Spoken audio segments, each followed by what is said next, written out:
Woo, woo, woo, woo. What's up? What's up? What up, Mo? Hey, people, what's going on? What is going on? I wasn't even trying to come on here. I really wasn't. But when I was putting that pack together, I threw on that wall by Robert Brooks. Remember the young black, well, maybe not that young, but the black guy that was killed by those correctional officers, police. I don't know who they were. I'm pretty sure some was correctional officers. And some in the, I guess the transportation of him looks like he was going to the hospital, whatever. And I know I was on a live, and I think it was one of the combo lives I did where I, played the footage from that from him. And listen, y'all, I am kind of sick inside with regards to that because it's the recalling of that video in my head and hearing the news this quick that they asses got fucking charged, right? So I am trying to keep it down. You know what I mean? Ugh.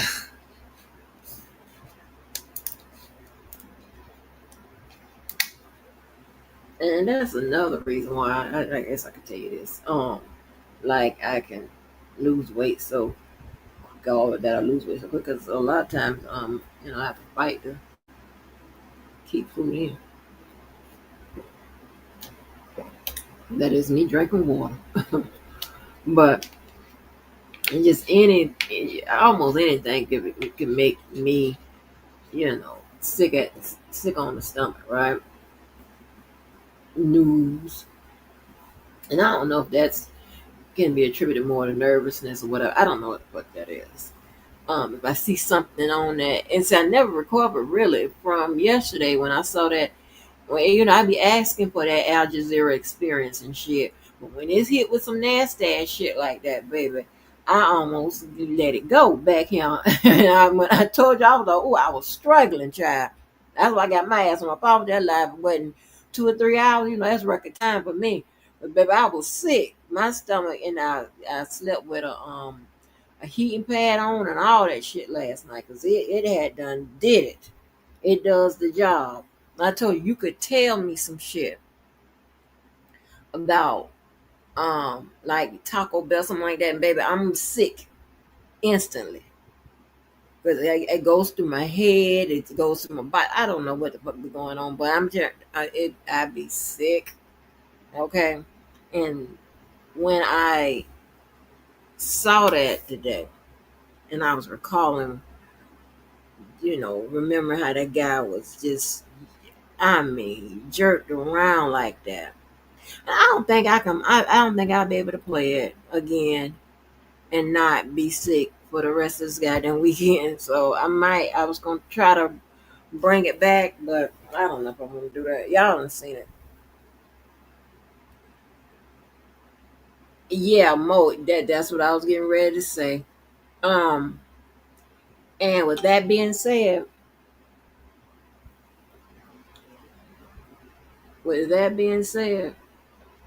I don't want Trump to intervene,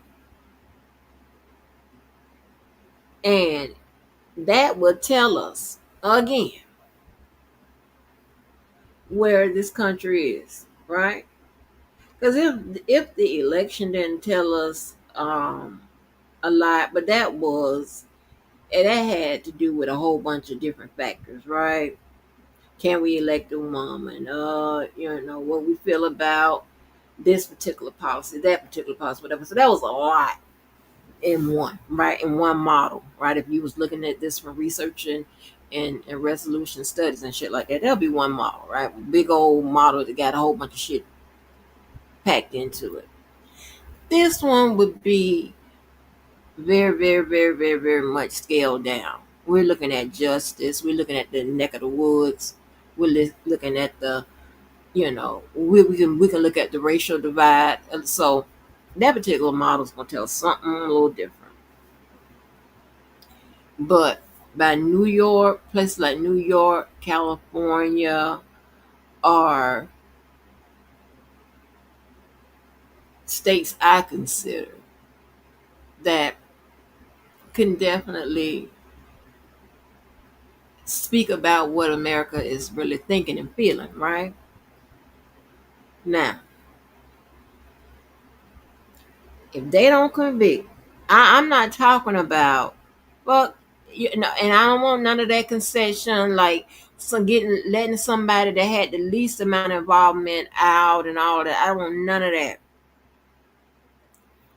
I want a whole trial. I want nobody take. I don't even want nobody taking no goddamn. Please, none of that.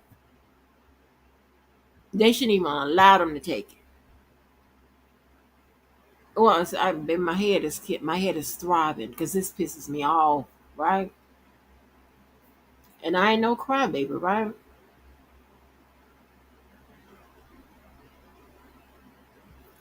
I just think that I cry for the things I need to be crying about. Crybaby, cry about every goddamn thing, right? But and although, yeah, I've been mainly on the other side of justice, right? As far as what I mean by that is, the prosecution of the motherfuckers, right? When it's the authorities that are breaking the law, I'm on the right side of that. I really believe nobody's above law. I don't give a fuck who it is. And if you know, my family will tell you that, oh, she don't give a fuck who it is. Even her goddamn stupid ass, she don't give a fuck.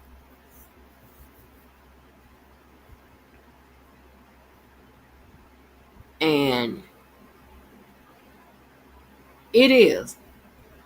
I want them to go through a full trial so we can get a good idea.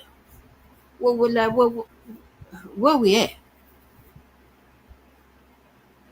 I don't want that Agent Orange motherfucker to have anything to do with, if he pardon those people, y'all. I don't know what's a good marching shoe. I can't wear them civil rights shoes from back in the day. Cause that's not gonna, them civil rights marching shoes. I ain't gonna be able to, cause that's gonna give you civil right foot, honey. That's gonna give you some civil rights feet. So I'm not gonna do all of that. I can't do that. So I'm gonna have to get me, what is the easy stride, the stretchers, what is the Megan Trainer shoes, something like that. But I'm gonna have to put these knees onto the motherfucking pavement because I ain't gonna be able to do it. I ain't gonna be able to sit in the house. I'm gonna have to go out there and cause fucking mass destruction to some property, loot, whatever. hey, hey, mom, I'm out there looting eggs and shit. I see you some. Hey, Mo, I'm out there looting with a degree. I'm gonna get eggs. I'm gonna get all the shit that we need. Eggs, all the shit that's on the. I'm gonna get some gas, all that. oh, oh Lord.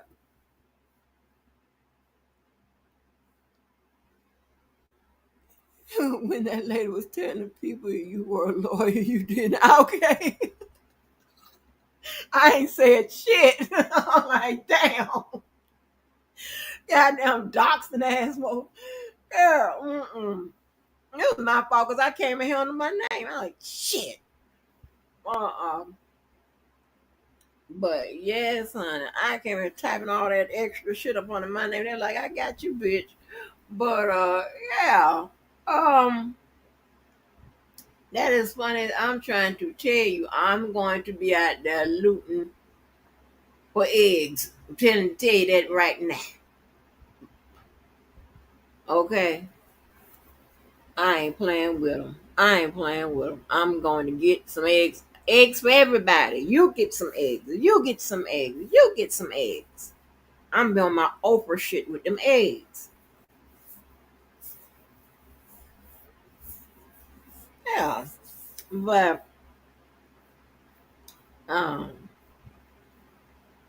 that is crazy, crazy. That is crazy, y'all. But I'm on. Let me see if I can. I'm trying to get that indictment from New York. I didn't see it online. Yes, I'm about that looting. Yes, yes, yes. And because I don't like to embarrass my family, my professions, none of that. So I be like, shh. And baby, let me tell you something. My daughter, oh my God, my daughter know her mama. They had, we was in in an environment, and a bunch of her co-workers and stuff was there. So I came up in the building, right? And they said, I swear for God, they said, you ain't tell me, why you ain't tell me your mama was coming? And my daughter straight looked at me. She told me, I ain't told nobody that. Girl, baby, I got weak. I got weak. I got weak. My legs got weak, child. I holler. Her and I shared a look and a laugh because she knew why. Yeah, I don't have. I be like quiet as it's kept. I don't like cause baby. I don't want nobody to hold me to no unfair. You know how they do unfair goddamn standards and shit. They ignorant ass. You say something, you're gonna get popped. There's a good chance. Now, I'm trying to tell you. Now, I keep trying to tell you. Along with that, those 14, well, it's now 15 and something and some change years in school. They're 14 years in the hood. Okay. And that was and them 14 years, those really those developmental years and shit, right? Mm-hmm. Well, I developed a good cross your ass. So yes, honey, that girl look. She said I ain't tell nobody, cause baby, it could go. I hear the run. Okay, but with my child, okay, it's gonna go left up in there. I'm trying to tell you. And the worst thing about that is I create a child that, sometimes if she needs assistance from her mom, whatever assistance it may be, uh, she won't tell me. So that's because I was up there at that college when I had to shut it down twice. I was up there college, like, tell me, I'm not gonna do nothing. I ain't gonna do nothing. Tell me what happened? Who said something to you? Who bothered you? Tell me. I ain't gonna do nothing. I ain't gonna do nothing. Knowing my fingers was crossed, my eyes when I was saying it, my line as tongue as I was saying it, whatever, because time she told me. Mm, mm, mm, mm. That's when that girl came on and described one of those school shutdowns.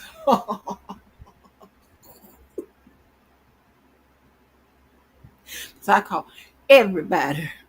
I'm gonna need you to ride this way. I'm gonna need you to come this way, baby. Oh Lord, hon, I ain't even getting that no more. That shit was funny as hell after the fact, right?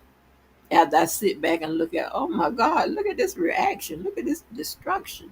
Ooh, shit.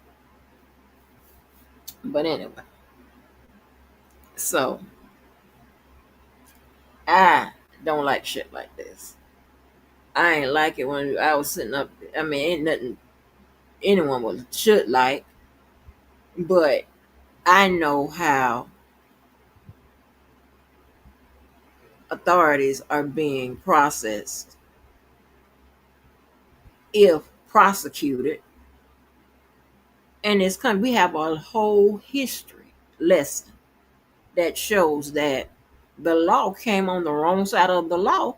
When, and you got, especially when they go through the trials, right? You have people that sit on those juries that reflect our pulse of the current climate. And I'm just trying to tell you, they real crazy in New York. That is going to reverberate throughout the country, and I'm telling you right now, I'm gonna be the one that's walking the shortest distance to one of them goddamn stores to get me some eggs for free. Free 99 if it don't come out right. So yeah. No. Here's the thing, right? Mo, it ain't got to be serious. You ain't saying shit to my motherfucking child. Not no. Not no big old giant ass goddamn girl. No. And all y'all over 18. Okay. Okay. So it's her mammy, bitch. So it's her mammy's friends, family, every goddamn girl. And I know, let me try to tell you, girl, and one, oh Lord, I don't know this, do this. One of the girls knew of me from back here, right? And her family and shit like that. So they already knew, right? But them other parents, they didn't know. And baby, I know they had a good game plan. They was flying all in to check on their children. Yeah, bitch, you better. You better. You better. And baby, when they got there and saw, because somebody must have been giving the heads up that it had to be people that drove through the night. When I told them that somebody done said something about the golden child, yeah, it was crazy. They went walking in them gym doors. They was looking over there. I guess they thought it was gonna come press me. Nah, bitch.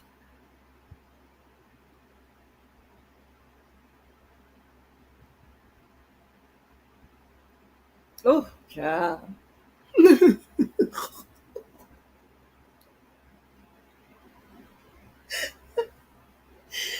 Because I'm trying to tell you something. You when they down in them schools and shit like that, that's a perfect opportunity for somebody to start a bullying situation. They already started a kind of isolating situation and shit like that.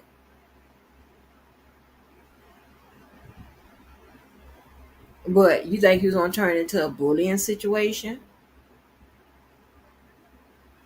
Girl, if I drop the name of somebody else, somebody of Lord have mercy, somebody that y'all will all know,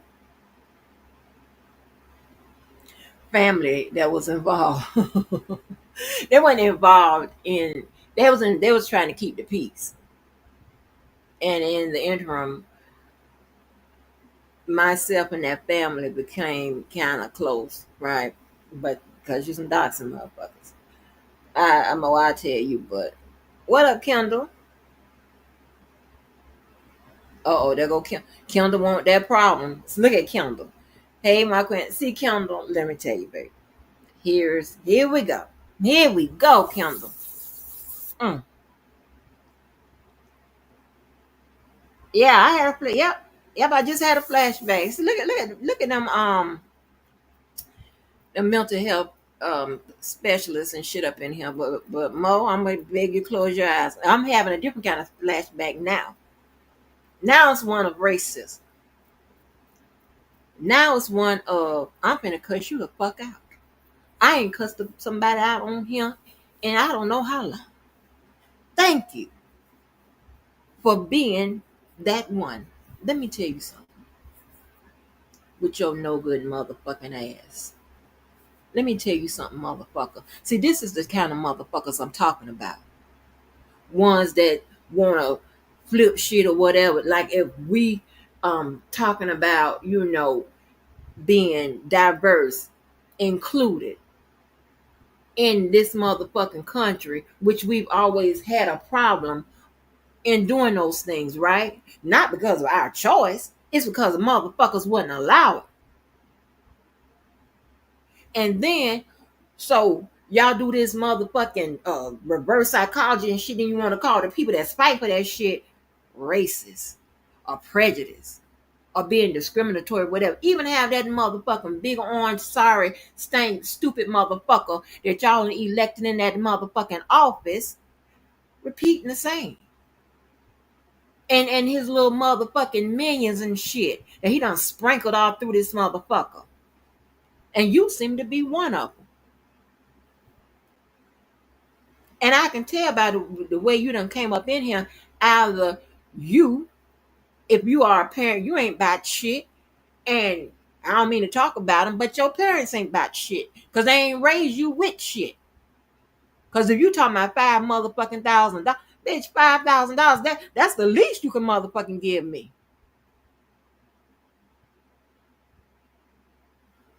What the fuck is you talking about? Right, you goddamn right. So is you, bitch. You goddamn right. Because if they don't give me shit, I don't get a stimulus, I don't get this, I don't get an income tax, I don't get this. You goddamn right. $5,000 for the motherfucking trouble. That's a motherfucking goddamn a deposit on a deposit on a deposit on a deposit, bitch. So on and so forth, bitch. What the fuck you mean? It's always little motherfuckers like you hidden in plain motherfucking sight with that racist ass shit you have in your motherfucking mind when you see a motherfucker goddamn with some motherfucking color to him. You want to slide your motherfucking ass up in here, type it, and you saw the motherfucking goddamn title. So that let me know you was already on some motherfucking bullshit with your sorry, sick ass. Got a problem with a motherfucker based on the color of they goddamn skin. Bitch, the blood is still the same fucking color, red, stupid. Or, but judging how dumb your stupid ass is, you probably didn't pick that up in school even if you went to that motherfucker. I don't know how old your ass is, motherfucker. You could be under 18, but you're going to get cussed out today with your sorry, stupid ass. Come and tell me about some goddamn check. Bitch, what the fuck a check got to do with the motherfucking title and what the hell I'm talking about? Because I done said something about that orange motherfucking uncomfortable looking goddamn fucking congested looking ass motherfucking fucking sorry ass motherfucker you want to come in here and represent. I know it. Let me tell you, you even have to tell me who the fuck your ass done goddamn fucking supported or elected if your ass was old enough to do so. You came in here on the bullshit.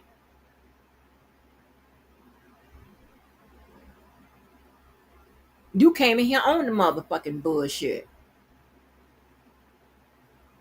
And you see what the title was. And it's motherfuckers like you. The reason why motherfuckers like me got to get it in the but here's the thing, right? And I'll tell you, I'll give you this. I'll give you this. Because it was motherfuckers that probably look like you. They helped me to navigate different places, get different places. But I was gonna get there anyway. Without their assistance. Because not every motherfucker is like your motherfucking dumb ass. And I also want to let you know, bitch, I wasn't giving nothing because of the color of my motherfucking skin. Mm-mm. Because of my motherfucking cognitive motherfucking abilities, bitch. I was in there making decisions on probably some shit your motherfucking ass enjoying now. At motherfucking 19, bitch. I was a dental assistant, bitch. I didn't even have a goddamn fucking a business degree yet, bitch.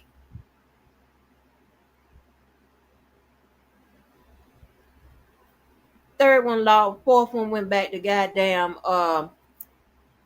psychology. Fifth one goddamn master of law, bitch. What your motherfucking resume look like, bitch?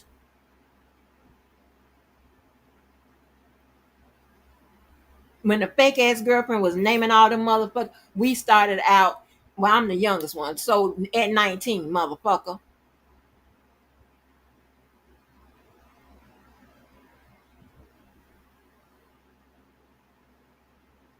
And I guarantee you, You with your motherfucking white privileged ass, bitch. Couldn't have got in them motherfucker, because if that was the case, bitch, it was a whole goddamn floor of motherfuckers that wasn't in there where I was, motherfucker. So what the fuck you talking about? The president give me $5 grand, bitch. I can give you 5 motherfucking grand, you sorry ass motherfucker. Get your bitch ass up out of here, motherfucker.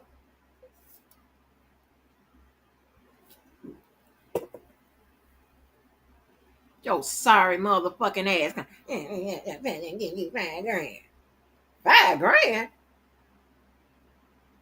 He owed me more than that. Your stupid ass.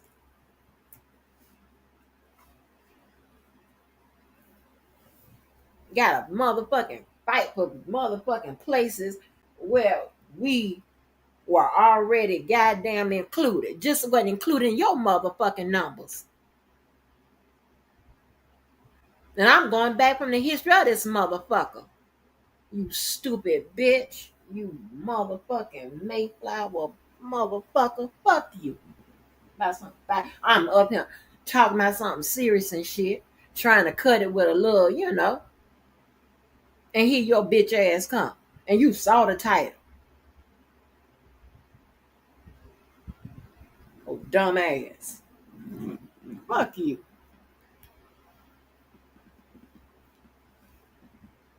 Fuck you.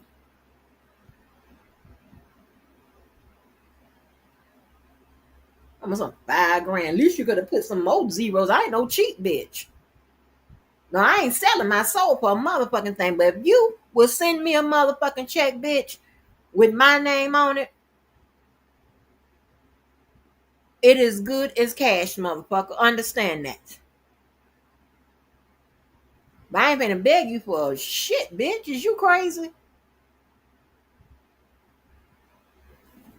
Your dumb ass. About 5. And let me tell you something. You sold your motherfucking soul for less than that, bitch. How about that? When you supported that orange motherfucker.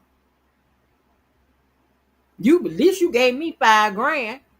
And I see where your motherfucking thought process is or whatever. Because I guess you might think 5 grand is a lot of money. Might be a lot to you, bitch. That's a purse to me. The fuck is you talking about? Oh, I didn't take that back. A purse and a carton of eggs, bitch.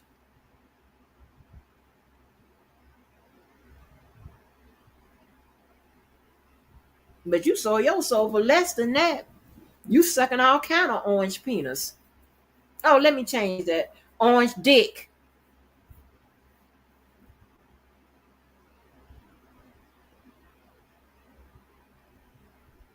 Yeah, orange dick, South African dick, all kinds of dick. And I don't even use that goddamn word. And it's getting real uncomfortable in my throat. So I'm going to go back to penis. Your sorry ass. Your bitch ass up out of here. And I'm up here talking about some goddamn something totally. Time you say something that even opens the door to that big orange motherfucking pumpkin motherfucking year-round goddamn Halloween ass motherfucker, here your ass come. It never fucking fails.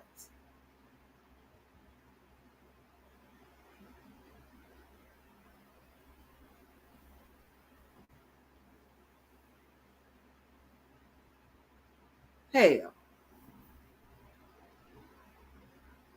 you worrying about some motherfucking bullshit. Your motherfucking ass is happy that they turn the time back on this motherfucking country. They call it what it is. And it's fucking sad that black people can't even motherfucking see it. Well, you motherfucking came into the wrong black check, bitch. And you think that they turning the time back on just certain black motherfuckers? No, every motherfucking body. So that's what your vote got you with your stupid ass. We said what was going to happen. The motherfuckers, we're going to improve employment. Contributed to it. We, we do power to the black folk. But now we don't need you. Power to fuck the black folk. The fuck you, stupid. Oh, we gonna say the immigrants. Yeah, we gonna say the immigrants by saving us from the immigrants, and we gonna send the immigrants back to wherever the fuck they come from. How about that? Oh yeah, we love women. We love women. We ain't heard nothing about no women's rights. Stupid.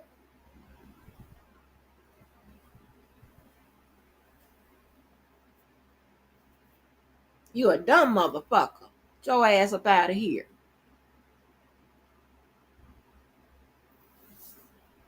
And about some $5,000, bitch. The fuck? Hell, I've been looking at some of them goddamn snatching the wig motherfucking shows and shit like that. And apparently, some of them wigs and stuff and buying hair and all that can be quite pricey. What are you talking about? 5,000? I ain't gonna be do shit for no black person.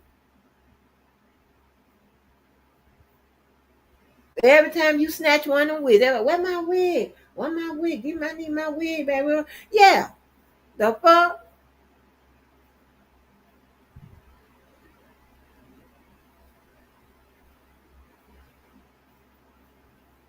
The hell you goddamn preach.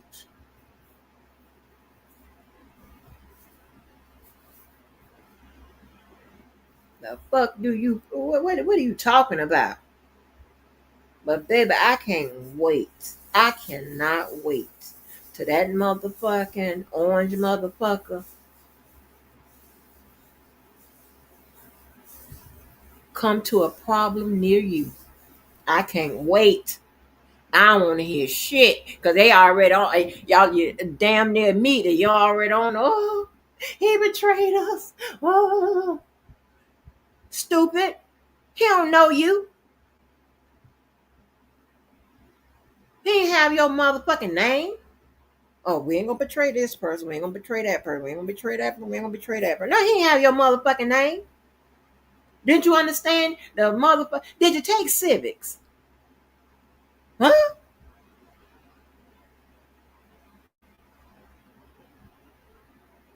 Did you take it?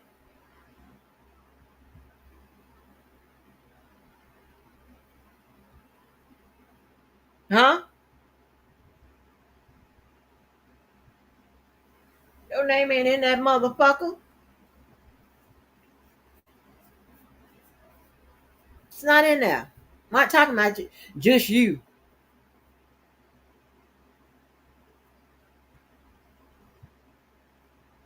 Stupid. You're so stupid. I told y'all.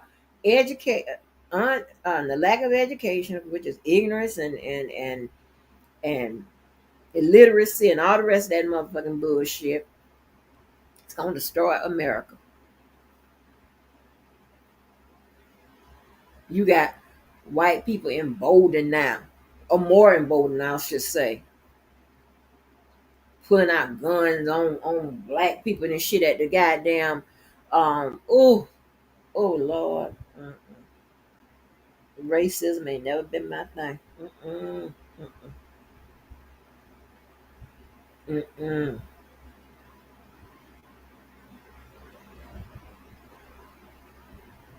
baby. Boy, you better get your ass up. Whoever the fuck you are, you better get your ass up out of here before this shit go left.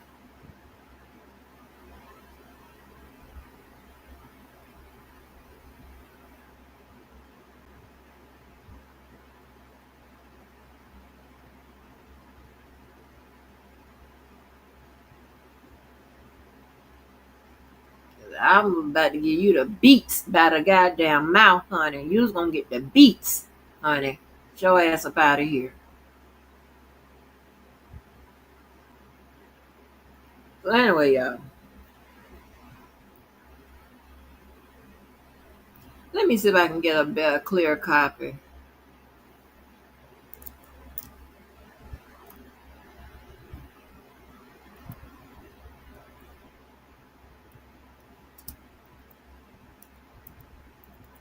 Where is goddamn court Law and crime or something when you need them.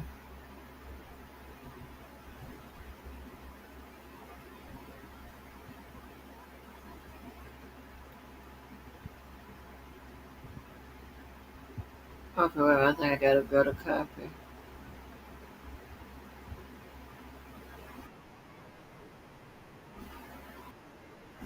Oh, that'll be somebody's contents. I don't know.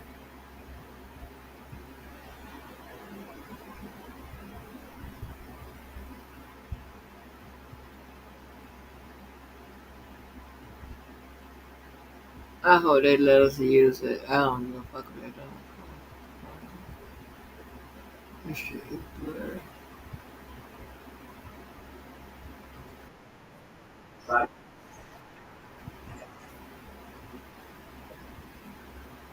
I'm getting out. Oh, I'm getting outraged just looking at these people in court. They should.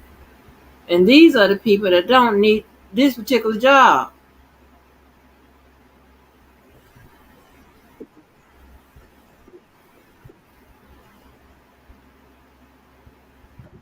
I'm gonna go with this copy of it. Let me get my disclaimer up.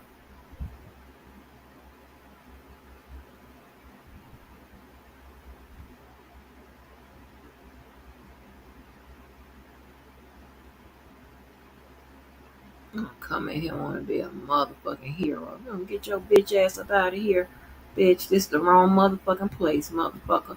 There's a whole bunch of goddamn. Go look up DOD with your stupid ass if you want to be a motherfucking hero and go see what that's giving. Stupid. Your bitch ass up out of here.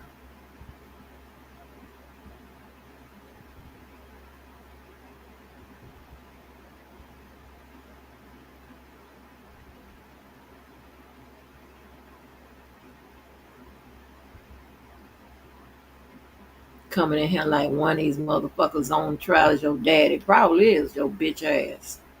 Bitch.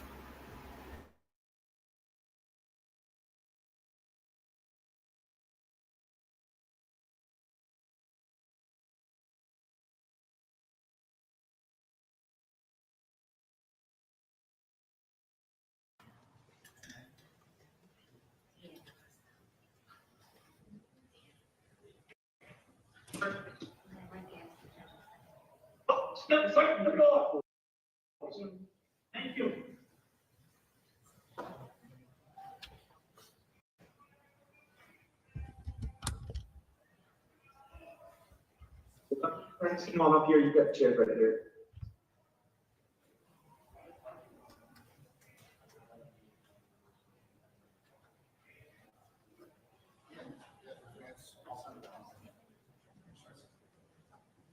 Dos, four chairs. I'll just sit over there. Hang up here.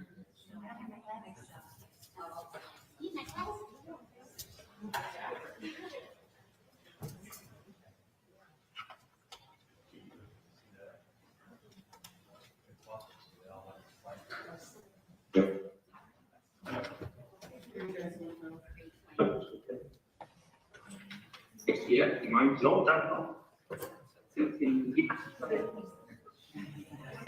No,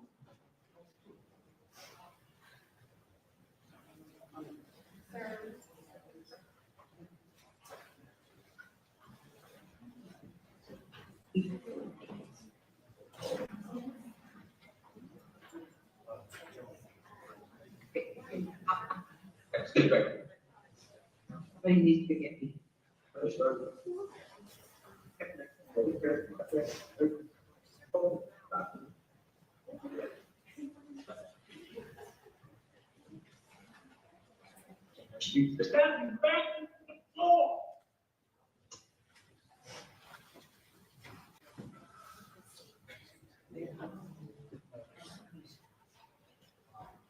Stefan, sorry, so you can just pull me. I don't know all your names. Just check it with me so I can throw your name.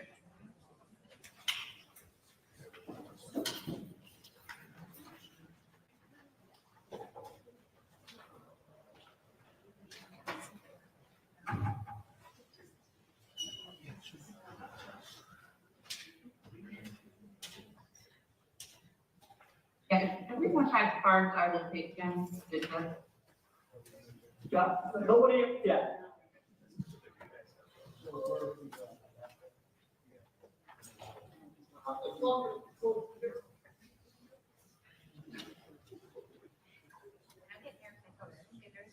Let them get one at a time. Tell me when you're.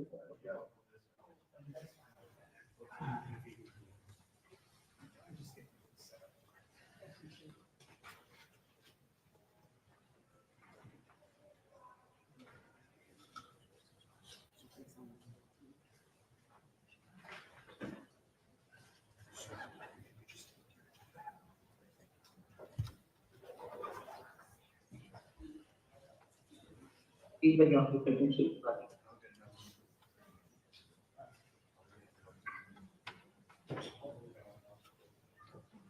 Yes.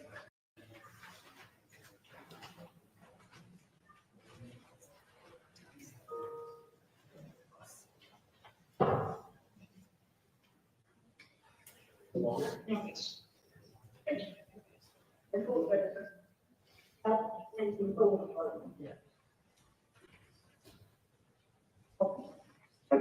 That's right.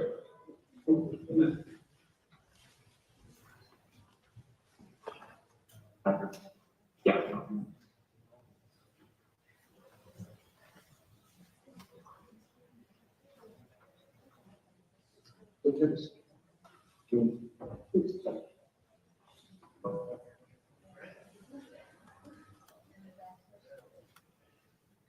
All right, this term of Nottingham County Court now in session with the Honorable Robert L. Bauer presiding. Please be seated.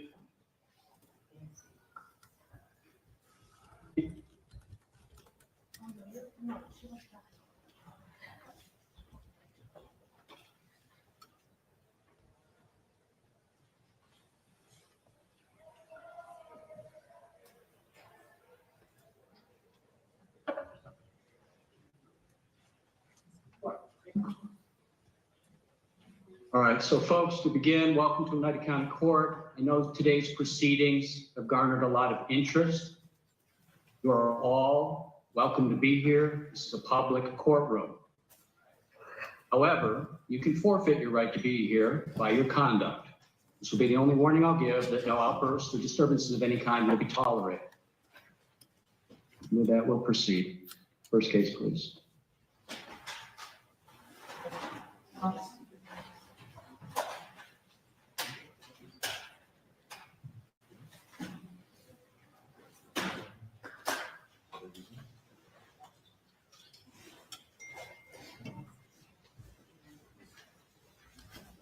Is it Mr. Safranco? Yes, Your Honor. All right, so counsel, at the outset, I'll note that I have a number of requests from the media. Does either side have any objection to audio, visual, and photographic coverage of today's proceedings? Prosecution? How about you, Mr. Safranco? All right, the court will permit the same.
You can come right up to the podium, sir. This is the matter of the people against Nicholas Anzalone, indictment 25035, on for arraignment today. Defense counsel would please note your appearance for the record. Do I understand correctly, Mr. Sifranco, you've been retained to represent Nicholas Anzalone? That is your name, sir, Nicholas Anzalone? Yes, How old are you, Mr. Anzalone? 44.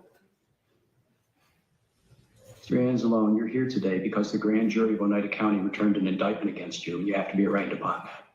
Counsel, you may arraign.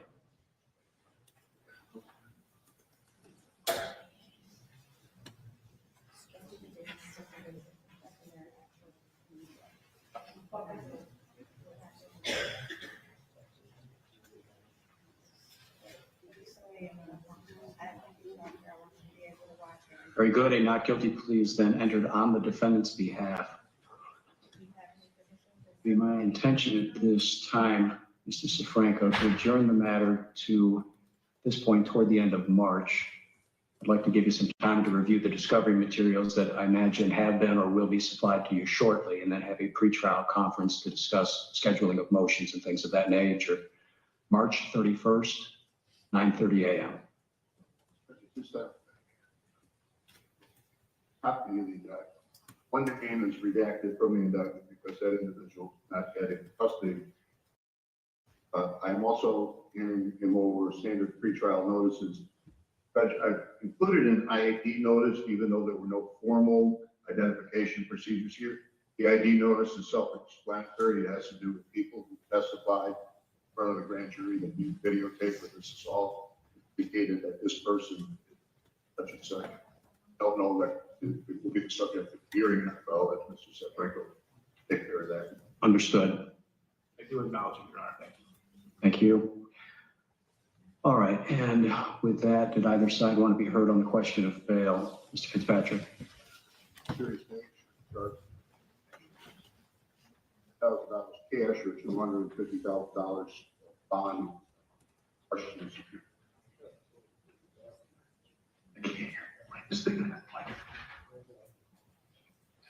Oh, okay.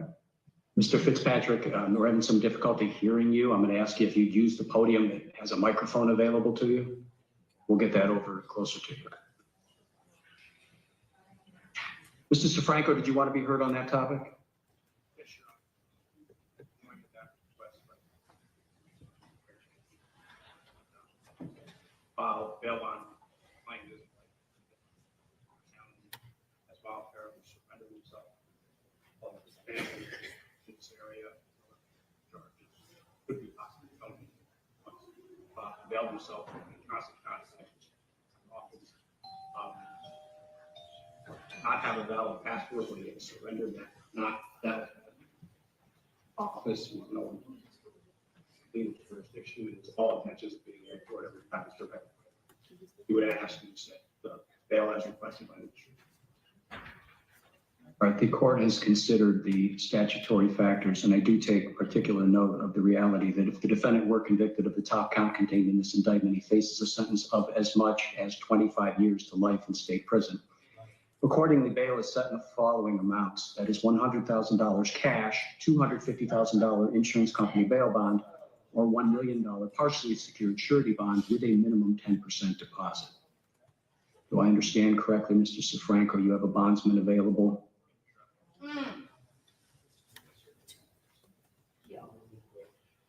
All right. Mr. Bernardo, if you have that paperwork complete, I will review the same.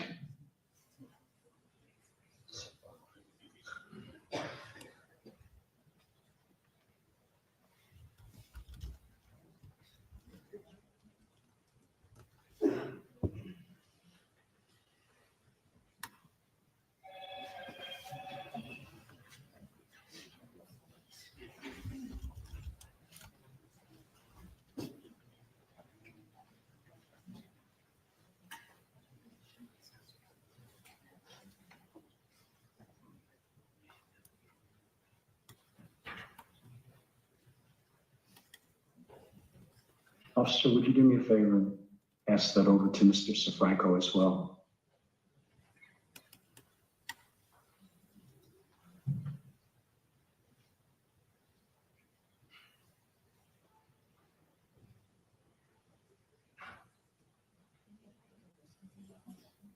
Yes, you may.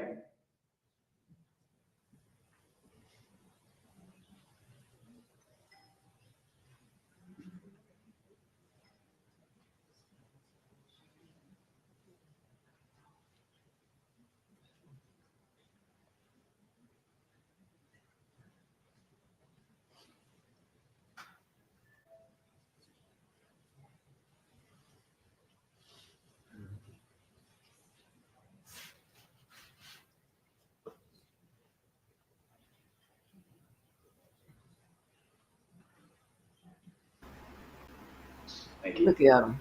All right, and before me now is Bondsman Jay Bernardo. Mr. Bernardo, you swear the truth of the content of your bail undertaking and affidavit. Is that correct?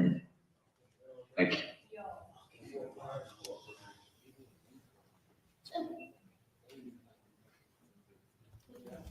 Mr. Anzalone, confirm for me you signed the bail undertaking here as well? Yes. All right. And Mr. Anzalone, I have before me now a proposed bail bond in the amount of $250,000, and I understand you're asking to be released upon this bond. Do I have that right? Yes. You understand what your number one obligation is under this bond? Yes. What is that? Of course. Exactly, return to court. Some things I want to make sure you understand. First, you do have a right to be present at all stages of proceedings in your case, but if for some reason you did not come back to court as required, then a warrant would be issued for your arrest. The bail that you're posting by way of this bond, that would be forfeited and lost. You would then face a new felony charge, and that's known as bail jumping. Your case could then proceed in your absence. That means you could be tried in your absence, and if convicted, sentenced in your absence as well. You understand? Yes. I have received now a document entitled Parker Warning, outlining the warnings that I just gave you in writing. You signed this document here as well after reviewing it with your attorney. Is that right? Yes. Court is signing and approving the bail bond.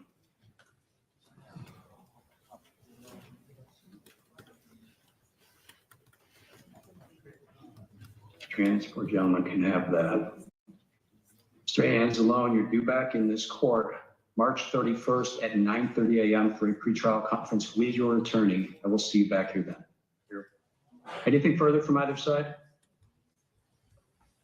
All set then. Thank you, counsel. Bail should be denied. Should have been denied.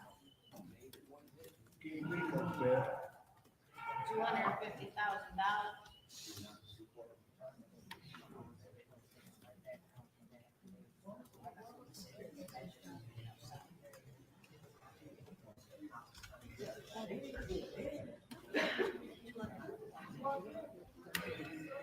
David Walter.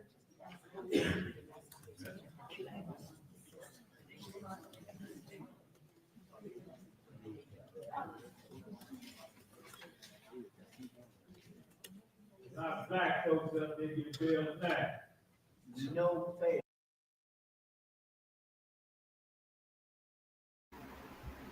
I done got nervous with that particular content, so I'm gonna go with the original one I had up.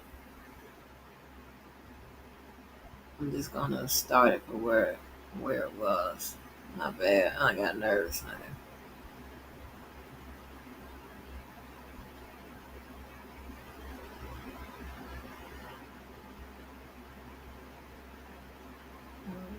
$16.27.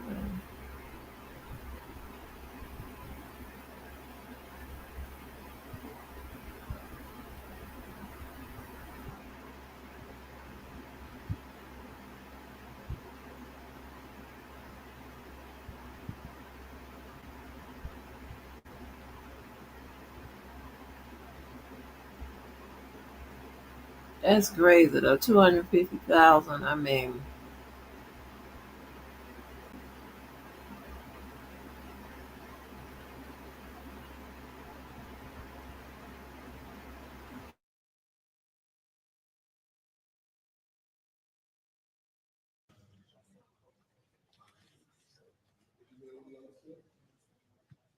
Good afternoon, Your Honor.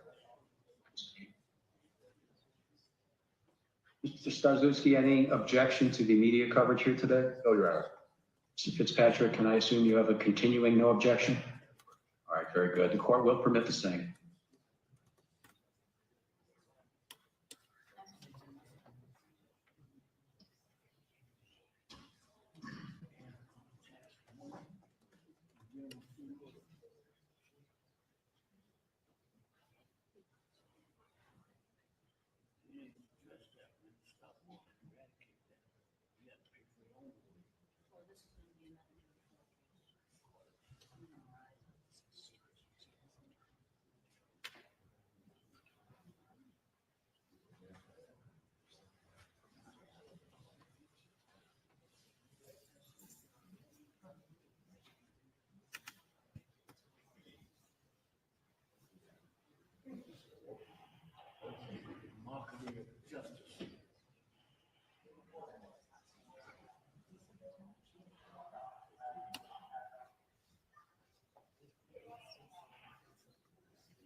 Yeah, do you have Farina? We'll take Farina, please.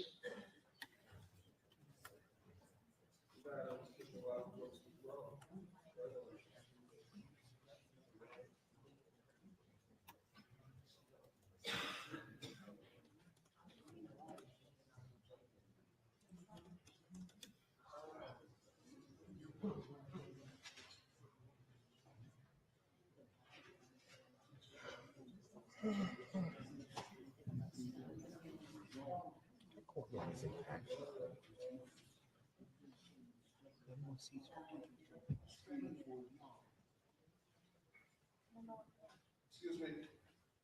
We'd like to know that some of the audio, we can't hear what's going on in the court.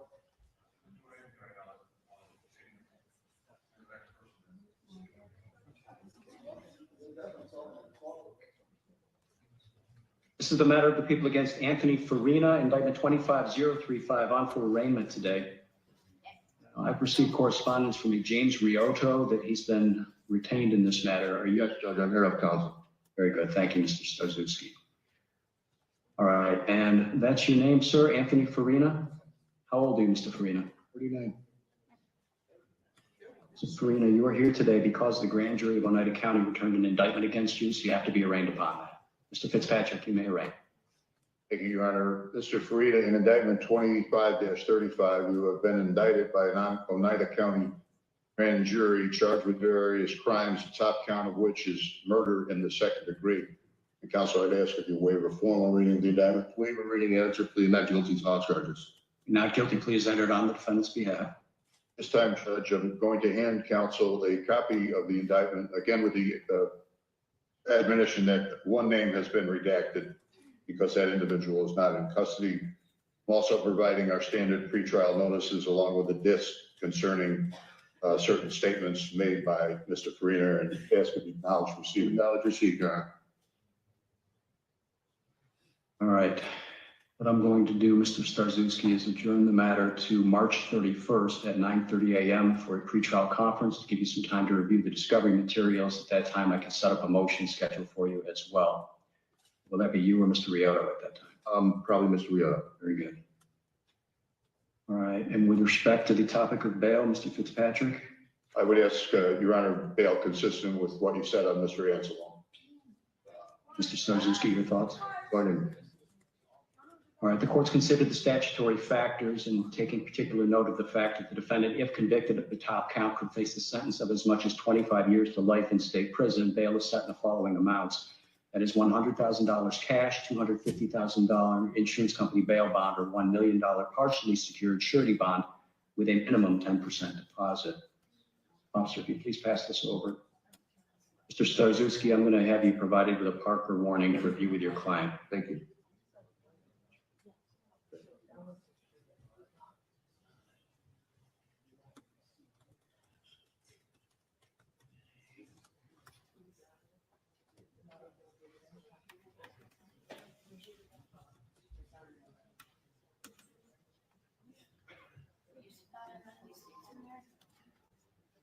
Mr. Farina, you do have a right to be present at all stages of proceedings in your case, but if for some reason you posted bail and then did not come back to court as required for your arrest, the posted bail will be forfeited and lost. You may then face a new felony charge known as bail jumping, and the case may proceed in your absence, meaning you could be tried in your absence, and if convicted, sentenced in your absence as well. You understand that? I've received this document entitled Parker Wing, which outlines in writing the warnings that I just gave you. Confirm for me you signed this document after reviewing it here with your in it today. Thank you. All right, bail is set in the amount so indicated. The defendant's to return to court on March 31st at 9:30 a.m. Is there anything further from either side? No, Your Honor, thank you. Yes, Your Honor, I'd ask that defendant surrender his passport to counsel, and counsel advise me of when it has been surrendered. Suggest a week to do that. We'll make that happen. Very good. If you please notify the court when that's complete. I will. Very good. Thank you. You're welcome. Surrender his gun too. The fuck? All studies committed.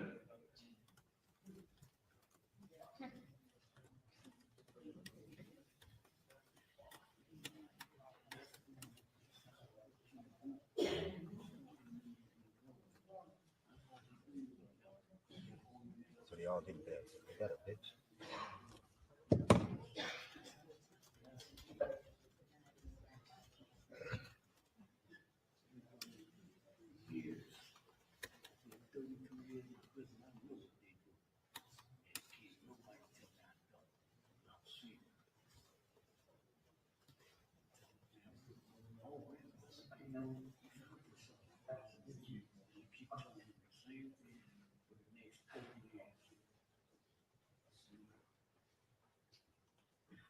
Matthew Gallagher.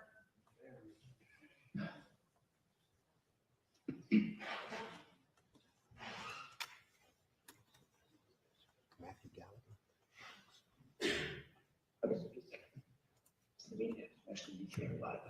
Sorry to these circumstances.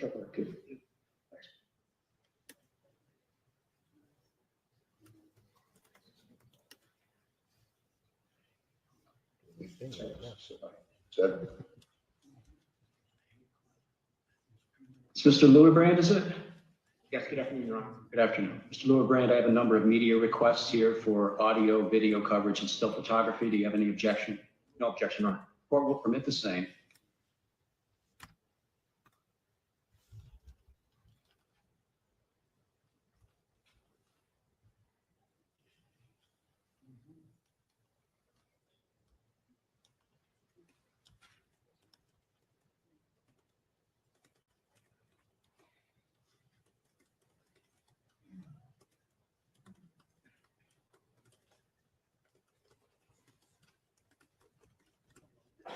The matter of the people against Matthew Gallagher, indictment 25035, on for arraignment today. I understand, Mr. Lewerbrand, you've been retained to represent Matthew Gallagher. Is that right? Yes, Your Honor. That's your name, sir, Matthew Gallagher? Yes. How old are you, Mr. Gallagher?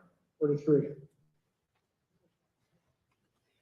Mr. Gallagher, you're here today because the grand jury of Oneida County has returned an indictment against you. You must be arraigned upon that indictment. Counsel, you may arraign. Thank you, Your Honor. Mr. Gallagher, an indictment 2025-5 in the Oneida County Grand Jury has charged you with various crimes, the top count of which is murder in the second degree. And I'd ask counsel if you waive a further reading of the indictment. Yes, we do, Your Honor. We enter a plea of not guilty and waive reading of the indictment. A not guilty plea is entered on the defendant's behalf. This time, Judge, I'm going to hand counsel a copy of the indictment with one name redacted, along with our standard pretrial notices, including a disc containing statements allegedly made by Mr. Gallagher, and ask you to acknowledge receipt of those. Thank you, Your Honor. The documents and I acknowledge receipt. All right, in that case, it's the court's intention to adjourn the matter to the morning of March 31st, 9:30 a.m. for a pretrial conference. I'll give you time between now and then to review the discovery materials and set a motion schedule at that next appearance. With respect to bail, what's the position of the people? Your Honor, we recommend bail consistent with what you said on Mr. Anzalone and Mr. Farina. That's bullshit. Mr. Lewerbrand, your thoughts? We would join in that request, Your Honor. I would add that Mr. Gallagher is a lifetime resident of the area. He has family local, 2 young children and a wife. He's worked throughout the area. He has no criminal record whatsoever, Your Honor. All right, the court's considered the arguments of counsel and the statutory factors, and noting that the defendant could face a sentence of as 25 years to life in state prison If convicted after a trial of this matter, bail is set in the following amounts: $100,000 cash, $250,000 insurance company bail bond, or $1 million partially secured surety bond with a minimum 10% deposit. Mr. Gallagher in a position to post that bond today, or did you need to schedule that? He's prepared. Mr. Bernardo has agreed to provide the bond on behalf of Mr. Gallagher. Of course. That's that union money. I'll pass a Parker warning over. You can review that with your client while I look over the bond paperwork, please.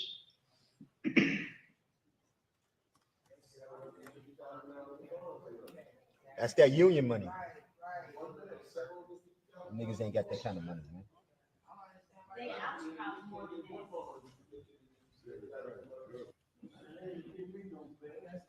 Taxpayers' money. Man. Catch and release.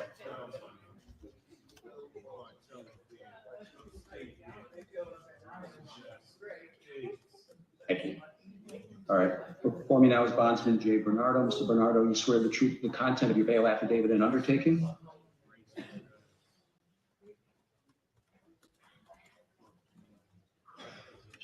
Mr. Gallagher signed the same.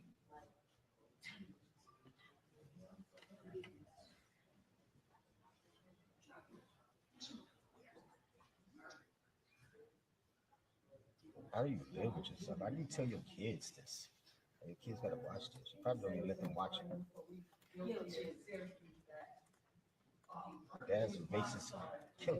That's what it is. He beats on helpless, innocent black men in prison.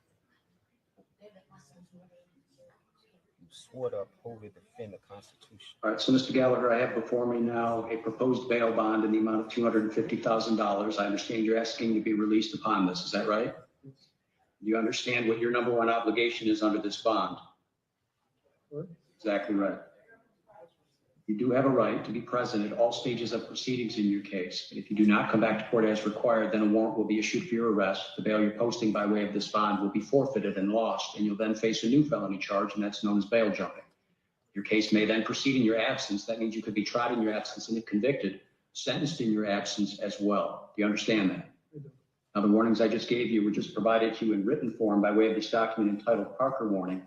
I'm holding the same up for you. Confirm for me that you did sign this document here after you reviewed it with your attorney. We're just signing and approving the bail bond. You're released on the bond today. You're due back in this court on March 31st at 9:30 a.m.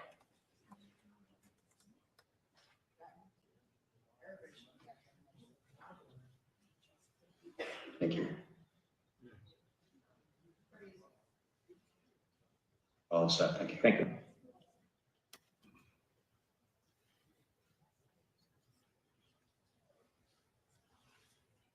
They be unsealed 2 indictments, right? And that's what tough now. You have someone else? At least it ain't manslaughter.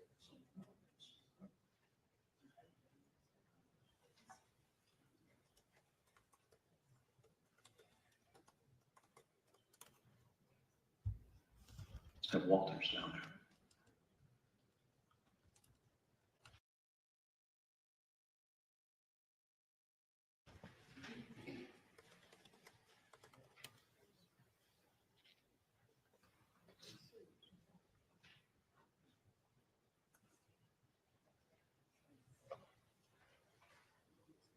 Attorney present for Michael Fisher.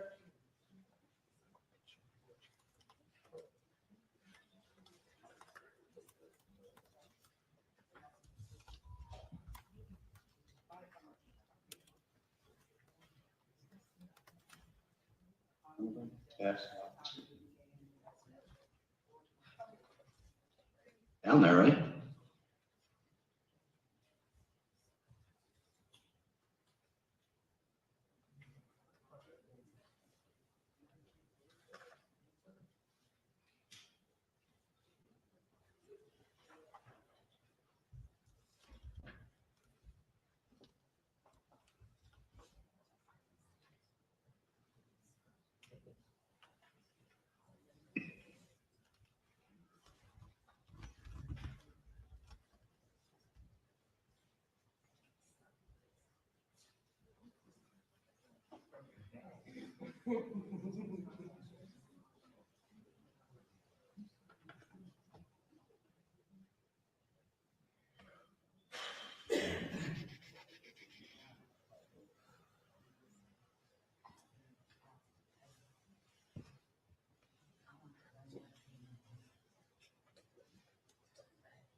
What?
Oh, shit.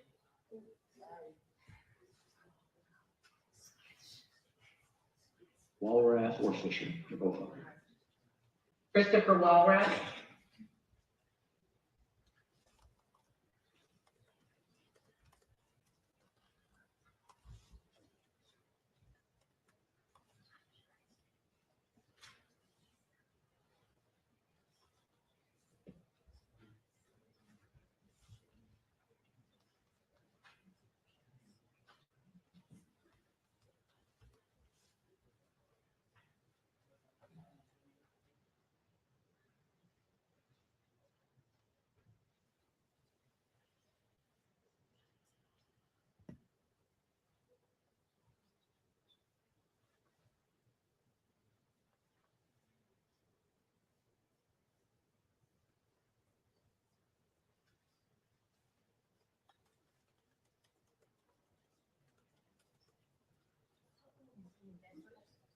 So to begin, Ms. Hartwell, I do have a number of requests from news media for audio and video coverage of today's proceedings, as well as still photography. Do you have any objection? No objection, Your Honor. Court will permit the same. Sir, your name is Christopher Walrath? Yes, sir.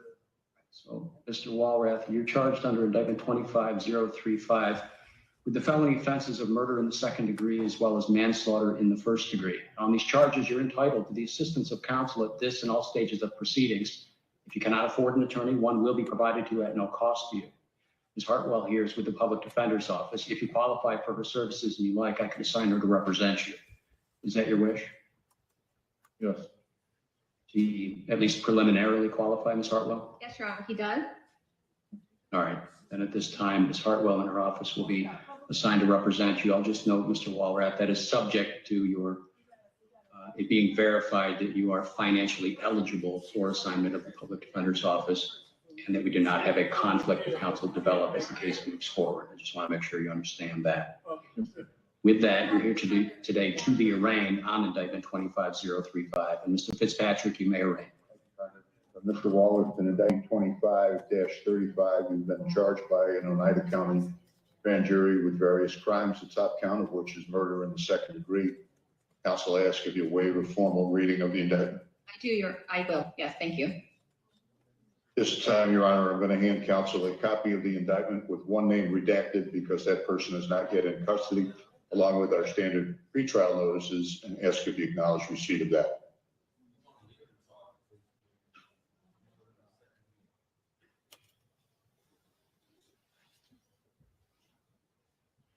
Do I acknowledge receipt, Your Honor? And enter a plea. Yes, Your Honor, we enter pleas of not guilty. A not guilty plea is entered on the defendant's behalf. I'm going to adjourn the case to March 31st at 9:30 a.m. for a pretrial conference and to set a motion schedule. With respect to the topic of bail, what's the position of the people? We would ask for bail to be set consistent with that of Mr. Genzalone, Mr. Farina, and Mr. Gallagher, Your Honor. Ms. Hartwell, your thoughts? Your Honor, with regard to that, I'm just only asking the court to consider the reasonable bail based on the information that the court has received, as well as the fact that my client is a lifelong resident here in the area of New York State, and I do not believe is a flight risk. Officer, would you mind passing this over to Ms. Hartwell, please? Court has considered the arguments of counsel and statutory factors, taking particular note of the reality that if the defendant were convicted of the top count contained in the indictment, he could face as much as 25 years to life in state prison. Bail is set in the following amounts. That is $100,000 cash, $250,000 insurance company bail bond, or $1 million partially secured surety bond with a minimum 10% deposit. Now, Mr. Walrath, if you do make bail and you're released while these charges are pending, you do have a right to be present at all stages of proceedings in your case. If you do not come back to court when required, then a warrant will be issued for your arrest. The bail posted would be forfeited and lost. You would then face a new felony charge that's known as bail jumping. And the case may proceed in your absence, meaning you can be tried in your absence and if convicted, sentenced in your absence as well. Do you understand? Yes. There's a document in writing to that effect of the warnings I just gave you. Please take a moment to review the same with your attorney, and then you may sign.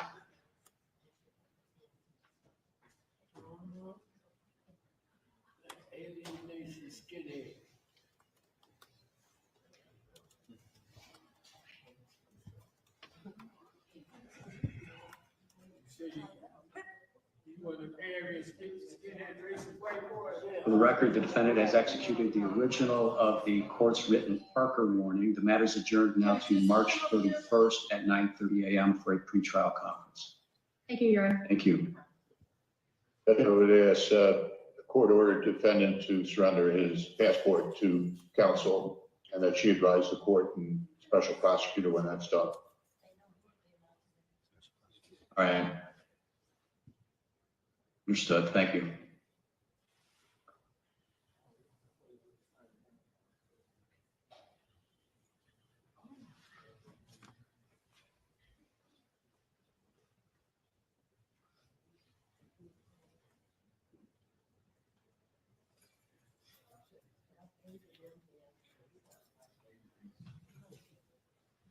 Thank you. He's all set.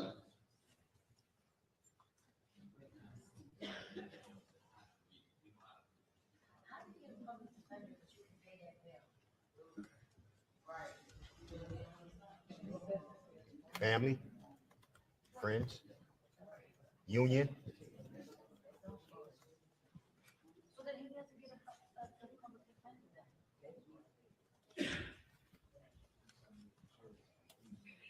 I better pay the bill than the public defender. Pay for the attorney. Get me out. I'm not guaranteed he gonna survive.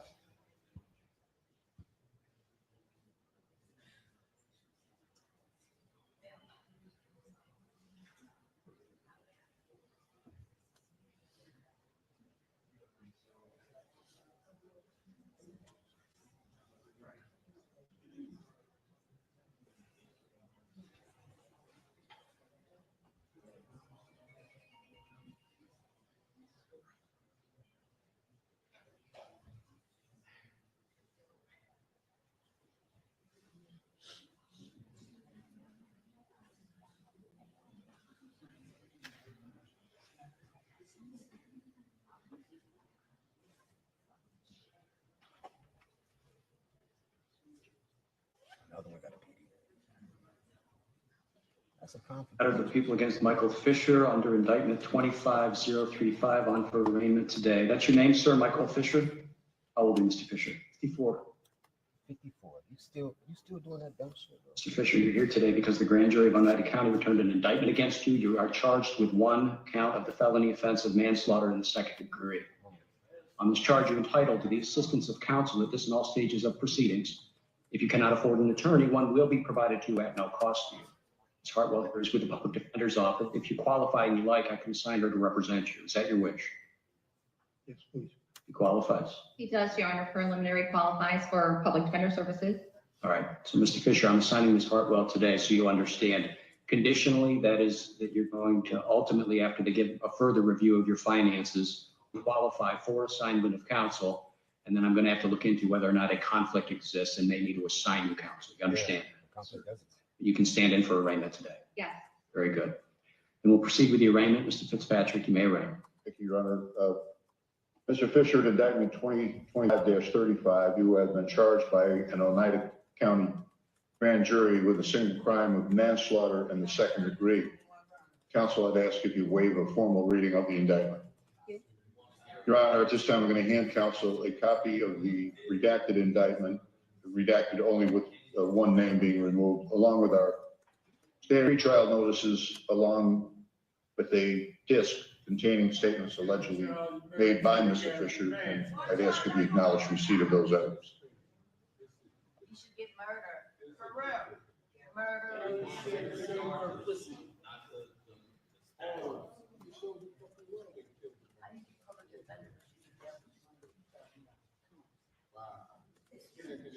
Right, right. Are you paying your bill? There's no conspiracy charges, none of that. But what happened to the Under a conspiracy plea. charges? The fuck? A not guilty plea is entered on the defendant's behalf. This matter will be adjourned to March 31st at 9:30 a.m. for a pretrial conference and setting a motion schedule. Not one fucking conspiracy charge. Fitzpatrick, did you want to be heard off topic of bail? Yes, Your Honor. I would ask, we have the people, bail be set in the amount of $25,000 cash or $100,000 bond. And I'd also ask, as with previous arraigned defendants, that Mr. Fisher surrender his passport to counsel and she advised the court and the special prosecutor of same. Is there a passport to surrender? No, he does not, Your Honor. Ms. Hartwell, your thoughts on bail? Your Honor, with regard to bail, again, I would ask the court to consider reasonable bail in this matter. I do see that Mr. Fisher is not charged with 2 counts, but only 1 count. And he is a lifelong resident of the state of New York, and he is not a flight risk. As I've just indicated, he does not have a passport. And I can assure that he will not be a flight risk, and I ask the court to consider bail slightly lower than what's been recommended. The court's considered the arguments of counsel in noting that the defendant could be sentenced to as much as 5 to 15 years in state prison if convicted after a trial. Bail is set in the following amounts: that is $50,000 cash, $100,000 insurance company bail bond, or $500,000 partially secured surety bond with a minimum 10% deposit. If I understand correctly, Mr. Bernardo is in a position to post a bond today. All right, when you have your paperwork ready, I'll review the same.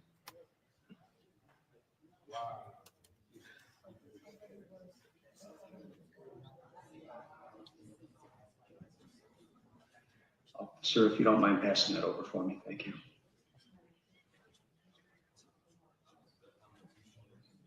Here.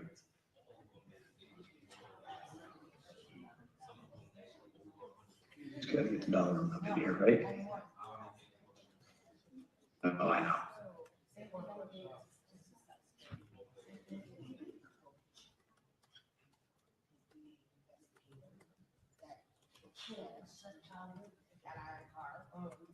Covered it up with the fire department.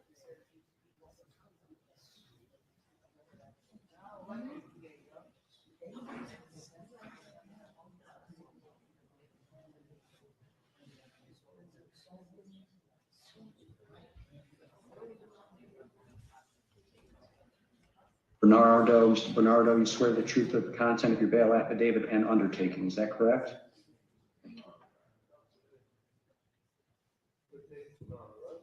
Signature, please. Thank you.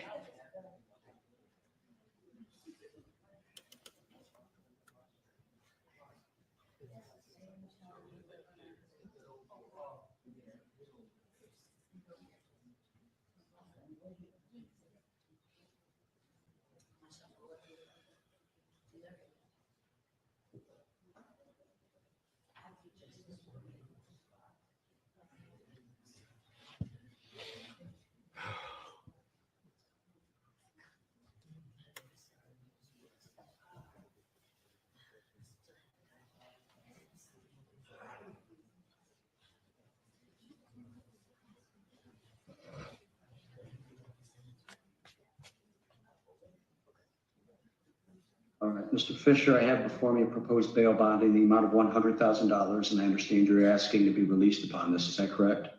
Yes, You understand what your obligation is under this bond? yes. What's that? Show up or lose everything. Exactly right. Yeah, you have to come to court or this bond will be forfeited. Won't be a problem. Very good. So I'm going to advise you of your warnings relative to that. You do have a right to be present at all stages of proceedings in your case. If you do not come back to court when required, then a warrant will be issued for your arrest. The bail being posted by way of this bond here today, that would be forfeited and lost. You then face a new felony charge known as bail jumping, and the case could proceed in your absence, meaning you could be tried in your absence and if convicted, sentenced in your absence as well. You understand? Yes, sir. I've received a document entitled Parker Warning that outlines those warnings I just gave you in written form. Confirm for me you signed this document here after reviewing it with counsel today? Yes. Court is signing and approving the bail bond. You'll be released on the bond here today. Mr. Fisher, you are due back in this court on March 31st at 9:30 a.m.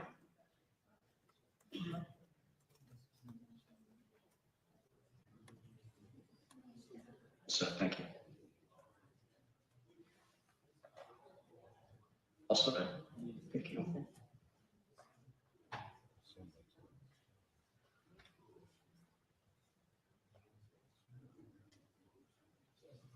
Judge, I'll check the progress of the others.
Take a look again, Kyle.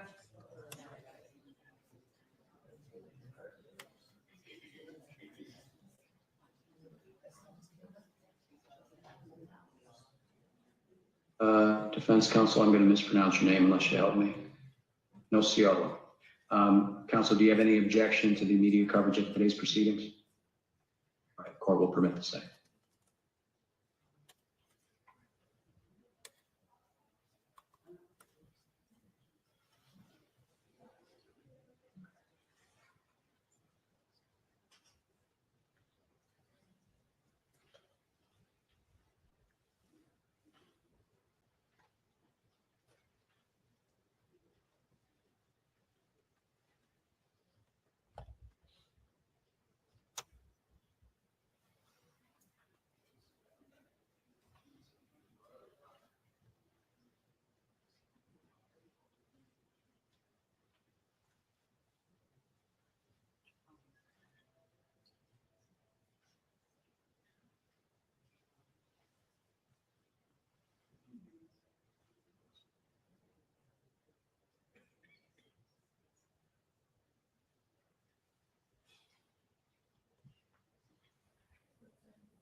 This is the matter of the people against Nicholas Gentile, indictment 25035, on for arraignment today.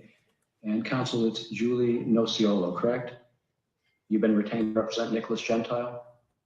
That's your name, sir, Nicholas Gentile? Yes, sir. How old are you, Mr. Gentile? 36 years old. Mr. Gentile, you're here today because the grand jury of Oneida County returned an indictment against you. You have to be arraigned upon that. Counsel, you may arraign. Thank you, Your Honor. Mr. Gentile, in indictment 2025-35, an Oneida County grand jury has charged you in the 8th count of said indictment with tampering with physical evidence, violation of section 215.40, subdivision 2 of the penal law. And Ms. Nociolo, I ask you to waive a further reading of the indictment. Your Honor, at this time, I'm going to hand counsel a copy of the indictment redacted with one name missing, along with our pretrial notices and demands, et cetera. I ask you to acknowledge those items. Acknowledge receipt, Your Honor. And enter a plea. And for a plea of not guilty on my client's behalf. A not guilty plea is entered on the defendant's behalf. The court will adjourn the matter to March 31st at 9:30 a.m. for a pretrial conference in the setting of a motion schedule. What are the people's thoughts with respect to the defense release status? I believe this is a case where you can't set bail, so I leave any conditions to the court's discretion. All right. Do you want to be heard on that topic, Ms. Nociolo?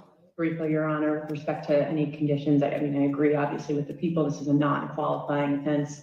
Mr. Gentile has been a lifelong member of this community, has a wife and 2 kids, has retained me as counsel, and we ask therefore that he be released on his own recognizance. All right, the court's considered the arguments of counsel and the bail statute being what it is at present. This does constitute a non-qualifying offense, such that bail may not be set on this particular charge. Mr. Gentile, that means I'm going to be releasing you on your own recognizance, which effectively means on your promise that you will return to court when required. Do you promise me you'll do so?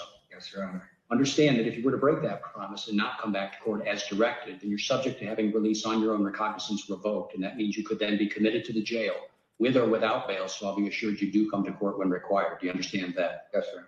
I'm going to pass over a document entitled Parker Warning that outlines your obligations in that regard.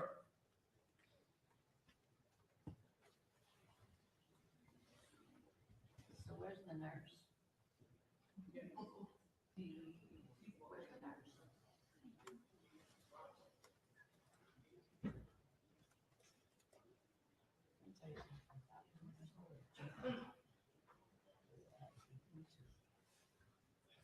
For the record, the defendant has executed the written Parker warning here in court. Mr. Gentile, keep in touch with your attorney. You're due back in this court on March 31st at 9:30 a.m. Thank you.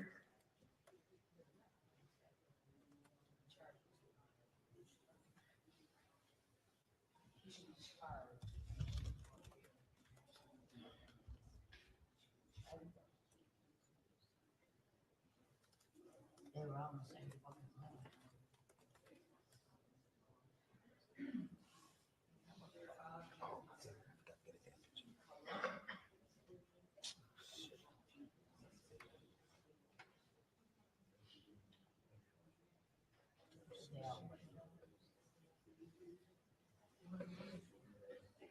I'm Sicilian and but don't let this really like skin fool you. Oh, No, I don't do that white people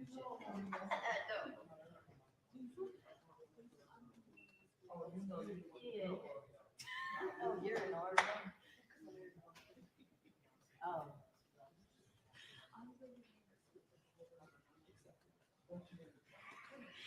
You know, I'm so tired of hearing this shit. I got this shit in my mind. You know what?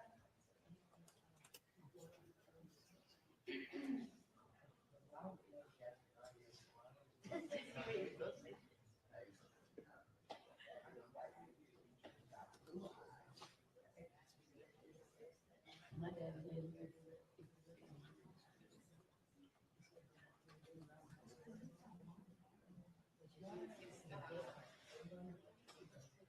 Yeah. Take my name, right? My dad.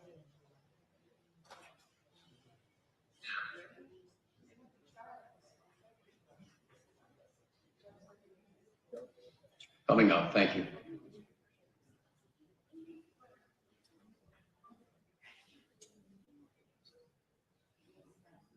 David Kingsley.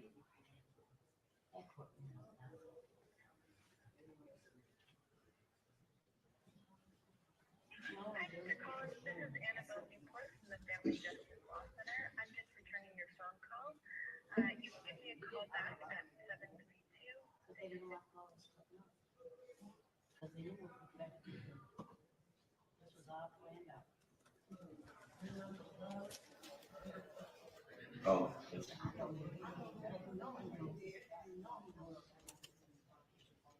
This is the matter of the people against David Kingsley, indictment 25035. At the outset, Ms. Hartwell, do you have any objection to media coverage?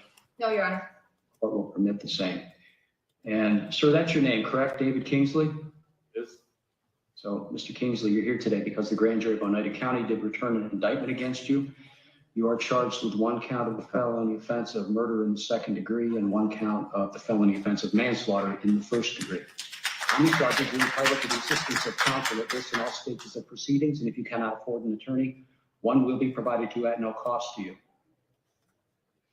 Ms. Hartwell, does he qualify preliminarily? Preliminary qualified for public defender services. And with that in mind, Mr. Finelli, are you in a position to take an assignment? Yes. Why don't I have counsel approach, please?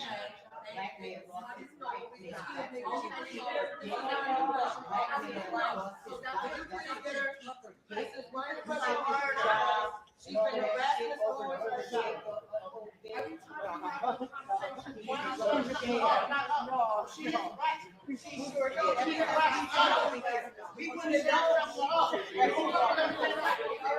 Why you don't say nothing that right? We didn't know who she was. You gotta come to the camera.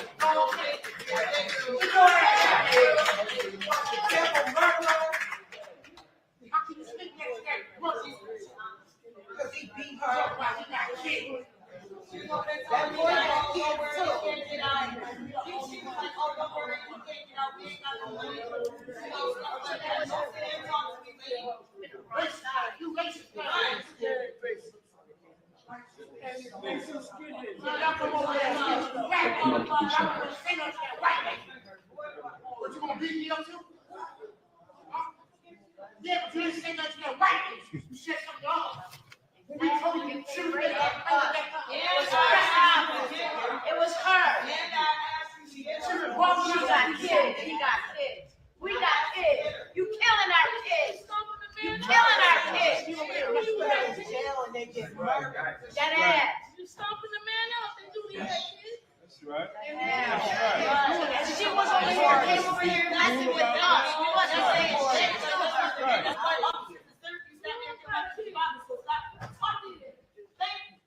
nobody cares. And I want to We know got why. bills too, and we still gotta pay a high bill. Of that. We got the same shit you guys Y'all got. never wanted that before, but now you guys are back. before now. They don't Go talk to none of us. single black mother. Nobody over here is bothering you. No one's trying to tell you. Mama over here talking to us nonstop. They had a house in the place where he qualified for a job. And why did Mr. Fitzpatrick keep about $750,000 bail on his drug raid in Syracuse and Richmond Ave, but gives murderers $250,000 bail?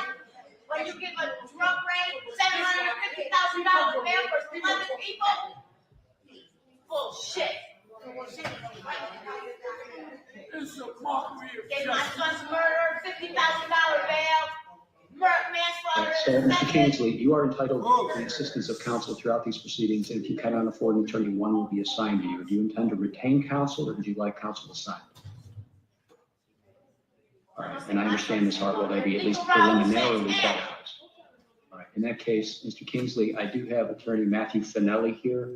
I'm going to assign him at this time as your attorney for purposes of today's arraignment. That's a conditional assignment insofar as I understand the public defender's office is going to complete their review of your financials to ensure that you are in fact eligible for assigned counsel. You understand? With that, then I'll ask Mr. Finelli to step up and I'll thank Ms. Hartwell. These individuals will show me correct credentials. If you can provide me credentials, I'll let you record. How about that? Thank you, sir.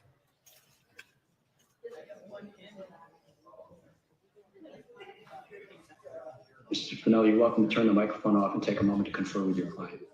Thank you very much.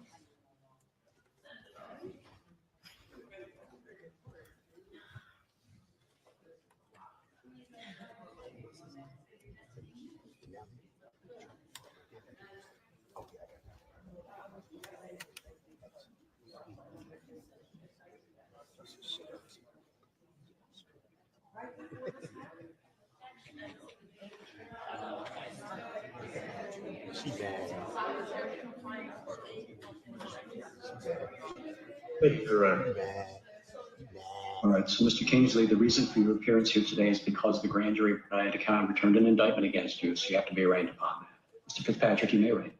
Thank you, Your Honor. First, I apologize to the court, but I'd like to amend the indictment to reflect the correct spelling of Mr. Kingsley's name in the head note of the indictment, and in count 1 and count 2, Mr. Kingsley's name should be spelled Kingsley. I see that a couple of letters were transposed. No objection, Mr. Finelli. No objection, Your Honor. The court will permit the amendment. Mr. Kingsley, in indictment 2025-35, you've been charged by an Niagara County grand jury with various crimes, the top count of which is murder in the second degree. And I'd ask Mr. Finelli if you waive a formal reading of the indictment. I do waive. This time, Your Honor, I'm going to hand Mr. Finelli a copy of the redacted indictment with one name missing, along with our standard pretrial notices, as well as a disc containing statements allegedly made by Mr. Kingsley, and ask if you acknowledge receipt of those items. I acknowledge receipt. And enter a plea. My client wishes to enter a plea of not guilty. Not guilty plea is entered on the defendant's behalf. This matter will be adjourned to March 31st at 9:30 a.m. for a pretrial conference and setting up a motion schedule. And did I wish to be heard on the question of bail, Mr. Fitzpatrick? I'd ask that bail be set consistent with Mr. Anzalone, Mr. Farina, Mr. Walworth, Mr. Gallagher, and that Mr. Kingsley surrender his passport, if he has one, to Mr. Finelli at his earliest convenience, and notify the court and special prosecutor when that is done. Mr. Finelli, does your client have a passport? Your Honor, I believe he does have a passport, correct? Does not have a passport. Does not have a passport. All right, and your thoughts on bail, Mr. Finelli? Your Honor, I just ask that you take into consideration, it's my understanding that my client is a family man. He is a lifelong resident of Jefferson County. So was Robert Brooks a fan, motherfucker? I would ask that the court take those considerations when setting bail. Courts considered the statutory factors as well as the positions of counsel here this morning, and I do take particular note of the fact that if convicted after a trial of the top count here, the defendant does face as much as 25 years to life in state prison. Accordingly, bail is set in the following amounts. That is $100,000 cash, $250,000 insurance company bail bond, or $1 million partially secured surety bond with a minimum 10% deposit. We'll pass over a written Parker warning. Mr. Kingsley, some things to understand, sir. You do have a right to be present at all stages of proceedings in your case, but if you did not come back to court when required after posting bail, then a warrant would be issued for your arrest. Any bail posted would be forfeited and lost. You then face a new felony charge known as bail jumping, and your case proceeding in your absence, meaning you could be tried in your absence and if convicted, sentenced in your absence as well. You understand? Counsel, please take a moment to review that with your client and have him execute the same.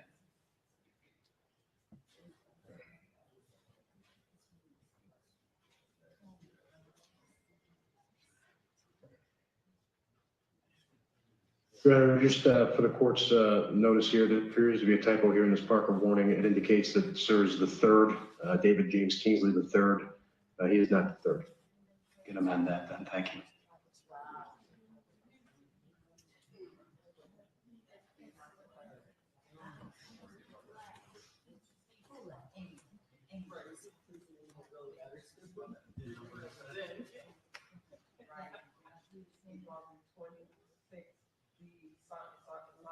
For the record, the defendant has executed the written Parker warning here in court. The matter is now adjourned to March 31st at 9:30 a.m. I will have you back then, Mr. Kingsley. He's all set. Thank you.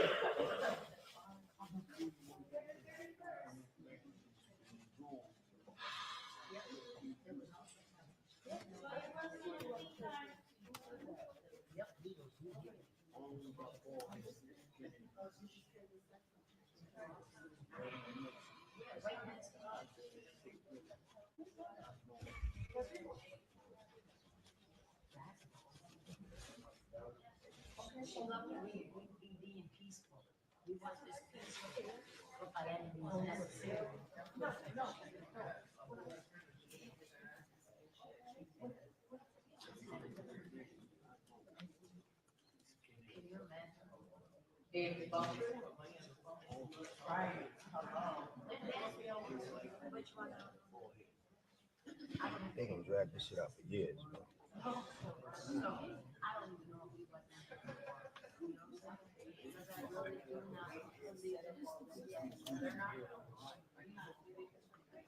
Thank you for waiting, Mr. Passalacqua. Absolutely, Your Honor. Continue to have no objection to the media. Yes. Very good. Thank you.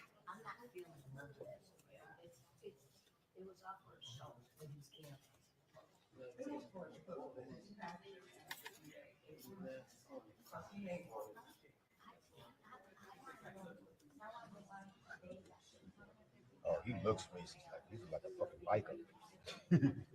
Skinhead.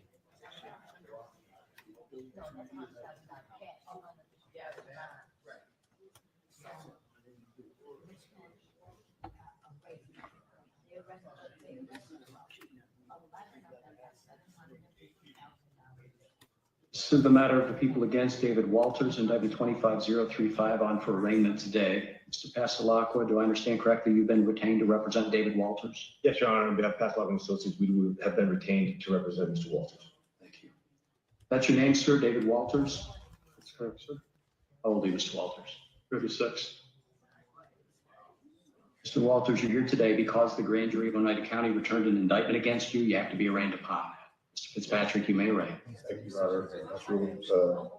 Mr. Walters, in indictment 2025-35, an Oneida County grand jury has charged you in the 6th count of said indictment with the crime of manslaughter in the 2nd degree. Mr. Pasalacqua, I'd ask if you waive a formal reading of same. I will. I'm going to hand defense counsel a copy of that redacted indictment along with our standard pretrial notices as well as a disc containing statements allegedly made by Mr. Walters to law enforcement. I would acknowledge receipt, Your Honor.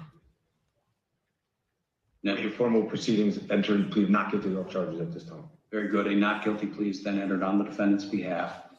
The matter will be adjourned for a pretrial conference to March 31st at 9:30 a.m., at which time, if necessary, I will also set a motion schedule. And Mr. Fitzpatrick, your thoughts on bail?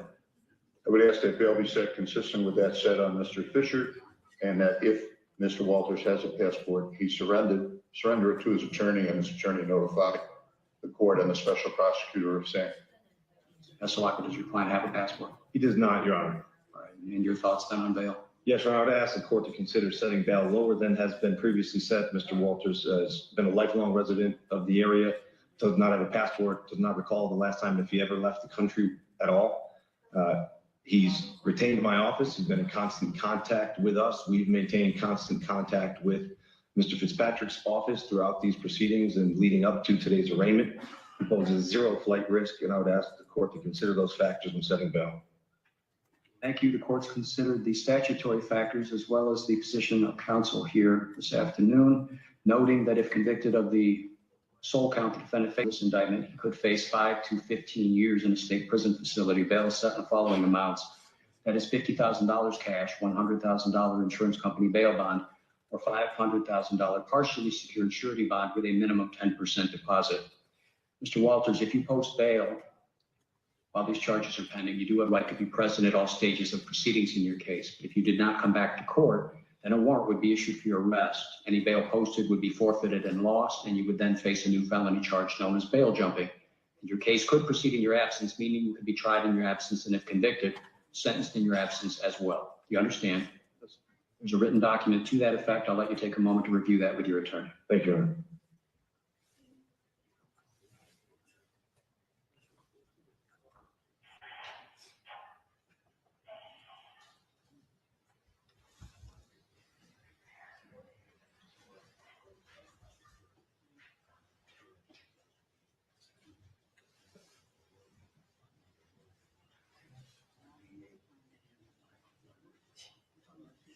For the record, the defendant has executed the original Parker warning here in court. The court is now in receipt of the same. The matter is adjourned to March 31st at 9:30 a.m. for a pretrial conference, and I will have you back then, Mr. Walters. Thank you. Thank you.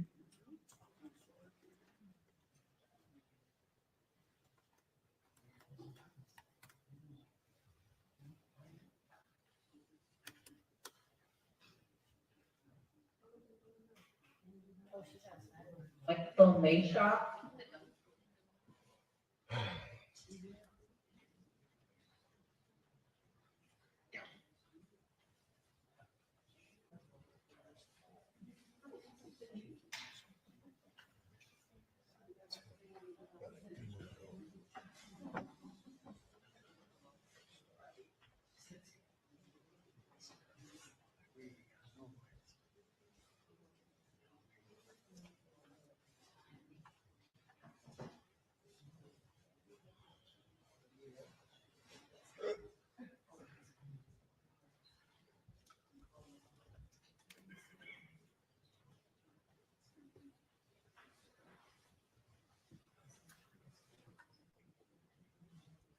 Is it Thomas Capezza? Mr. Capezza, I have a number of requests from the news media to cover today's proceedings. Any objection? The court will permit the same.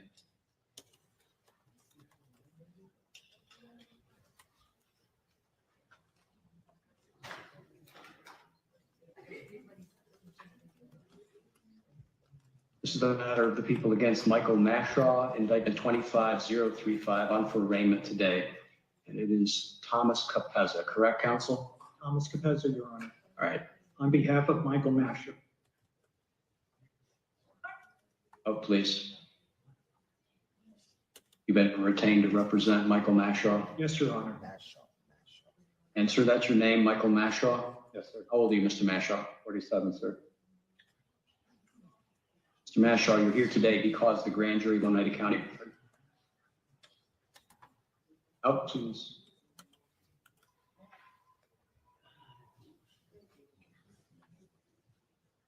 You're here today, Mr. Mashaw, because the grand jury of Oneida County returned an indictment against you. You have to be arraigned upon that. And Mr. Fitzpatrick, you may arraign. Thank you, Your Honor. Mr. Masher, indictment 2025-35. You've been charged by the Oneida County grand jury in count 4 with the crime of manslaughter in the second degree. Mr. Capezza, I ask if you waive a formal reading of said indictment. Waive a public reading and to pleas of not guilty. At this time, Your Honor, I'm going to hand Mr. Capezza a redacted copy of that indictment missing one name, along with our standard pretrial notices, along with a disc containing statements allegedly made by Mr. Mashaw, and ask if you acknowledge receipt of those. Acknowledge receipt. All right. Did I hear correctly? Did you enter a plea? Excuse me, Your Honor? You entered a plea. Did I hear you right? Yes. All right. A plea of not guilty entered on the defendant's behalf. This matter will be adjourned to March 31st at 9:30 a.m. for a pretrial conference and a setting of a motion schedule. Mr. Fitzpatrick, your thoughts on bail, sir? Your Honor, I would ask that bail be set consistent with that set on Mr. Fisher and Mr. Walters, and that Mr. Mashaw, if he has a passport, surrender same to Mr. Capezza, and that Mr. Capezza notify the court and special prosecutor when that is done. Your Honor, we will turn over the passport. Okay, very good. Thank you. That'll be a condition of any bail set here today. Your thoughts on bail, Mr. Capezza? Your Honor, we consent to the bail and Mr. Bernardo will provide. All right, the court's considered the arguments of counsel here this morning, as well as the statutory factors, and bail is then set in the following amounts: $50,000 cash, $100,000 insurance company bail bond, or $500,000 partially secured surety bond with a minimum 10% deposit. You have the bond paperwork? I'll take a look at that, Mr. Bernardo.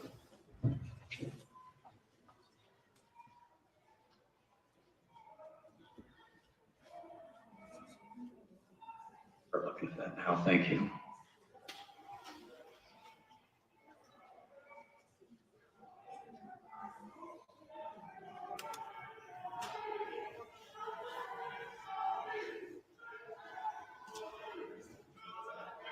All right, before the court now is bondsman Jay Bernardo. Mr. Bernardo, you should swear to the truth of the content of your bail undertaking and affidavit. Is that correct?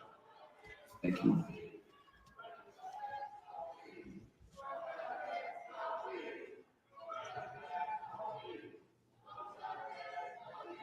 Should get his signature, please.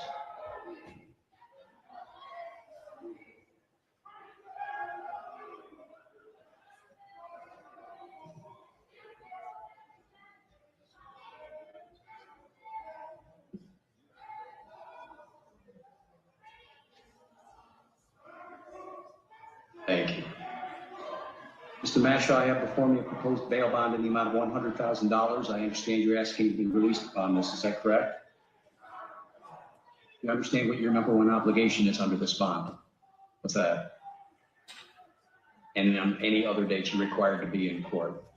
You have a right to be present at all stages of proceedings in this case, but if you did not come back to court when required, then a warrant would be issued for your arrest. Any bail you posted, even by way of this bond, that would be forfeited and lost. And you would then face a new felony charge known as bail jumping, and the case could proceed in your absence, meaning you could be tried in your absence, and if convicted, sentenced in your absence as well. You understand that?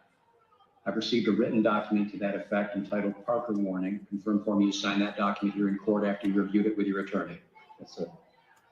All right, you'll be released on that bond today. You're due back in this court on March 31st at 9:30 a.m. for a pretrial conference. Thank you, Your Honor. That is all. Thank you.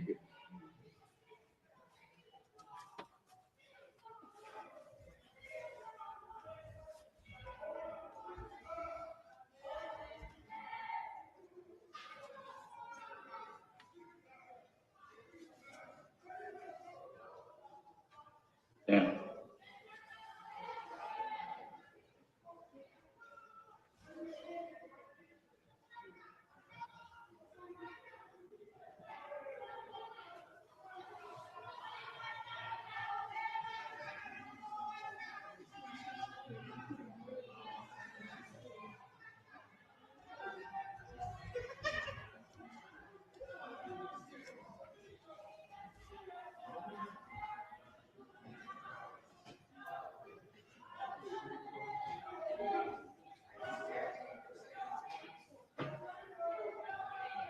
justice, not justice. And let out back door. These steps is not justice. Not justice, it's not good. It's, you know, it's not right, perhaps. Well, they all go to hell. Takes help for them. Takes help for them, very much so. Ain't justice. It's been about life and lives. Ain't justice. That's justice.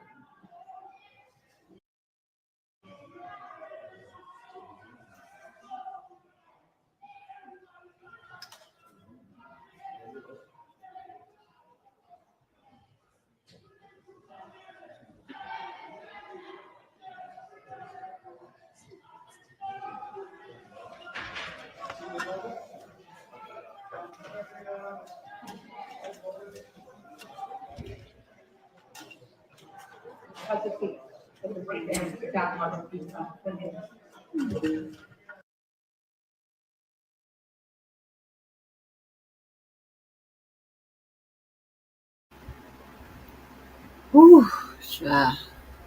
Mm, mm, mm, mm. Give me a second.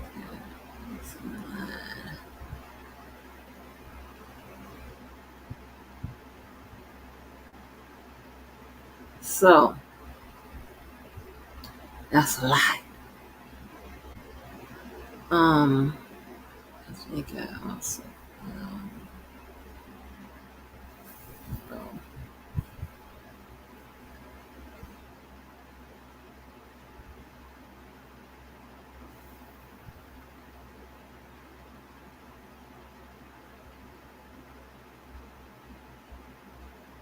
that's what I was looking at. Okay, I want to add that one on there too.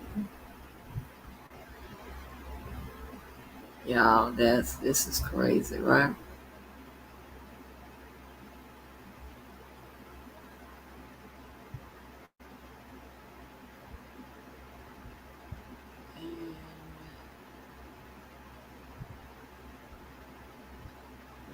back on the playlist.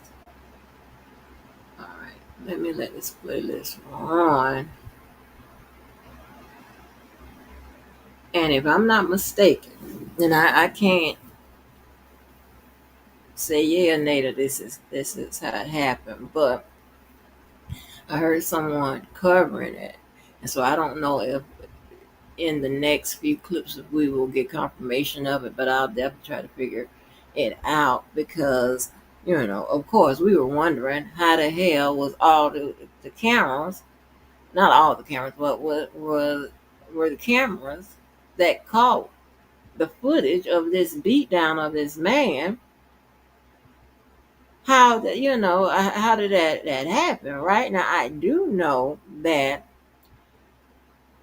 they are supposed to keep their cameras on, and they have permission to cut them off only in certain circumstances, right? But if I'm not mistaken, I don't remember. But anytime you have someone in custody in whatever capacity, if you are charged with a body camera, it's supposed to be on. Okay. I think it's supposed to go off like if you need to protect like certain identities, like if you come across, I don't know, I forgot. So don't get me the line. Like if you flashing, like if you aim towards like the screen where the information pops up on the in the cruisers and stuff like that. I think you're supposed to cut it off then or something like that. But I'm not sure. Don't hold me to it. This dude was reporting that the camera, like three of them, I believe, forgot to cut the camera off or something like that, or they forgot it was on and it went to broadcasting to yeah. So I don't know. I hate to speak on something that I don't know. I'm not sure about it because I didn't even have time to dig that up. I was so goddamn fucking happy to see that something was being done that I didn't know. I didn't even go and to search that much further. But hopefully, in maybe the next few clips, we'll get the answer to that. Like exactly, like did these motherfuckers know the camera was on, or was the cameras left on by accident, right? And here's the thing, right? I don't want to hear nothing if it was left on by accident. Now, see, this is where I need more of the mental health lady to come in. This is where my militant ass picks up, and her always mental health shit continues. I don't know. Sometimes more. I don't know. She's pretty consistent, but this is how I feel. If you accidentally left the motherfucking cameras on and knowing what you were doing, because I'm trying to tell you, premeditation doesn't always have to be at the start of the crime. Okay, so if that is the case, then I don't want to hear nothing about I'm sorry and all that bullshit, and I don't hear nothing. Really, I really don't give a fuck about your rehabilitation even after the fact. But I don't hear nothing about that down the line, because to me, the only reason why you saying that now is because your ass got caught. This is how your bitch ass felt, because you took the opportunity to motherfucking get that man the beats like that. All of y'all in conjunction. I don't hear none of that. I don't care about you finding God, Allah, none of them people, Yahweh, whoever the Jewish people deal with, the Pope. I don't care about none of the people you find where at some point going forward. I don't care. Okay, so what I mean is I don't give a damn about the changes in your mental health status. Mean and your emotion is a part of it. I don't give a fuck about none of that. Because I'm not sure that you ain't just running a game.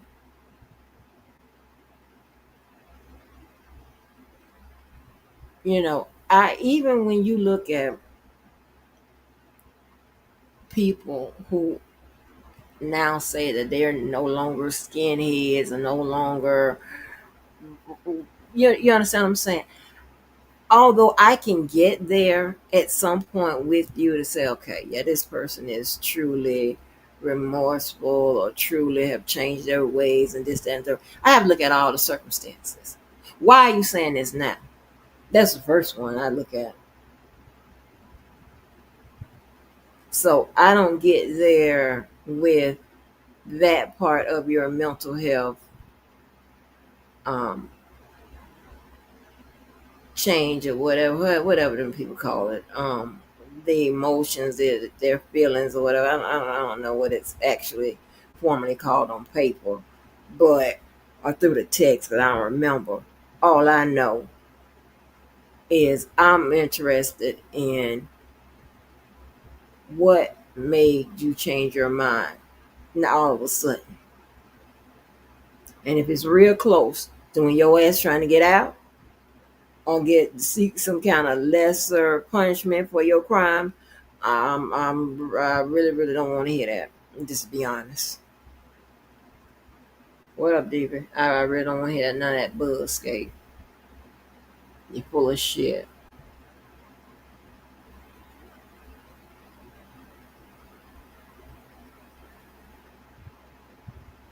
So let me share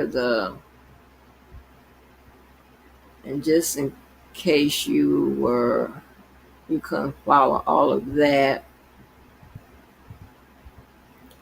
the next little video is going to sum it all up.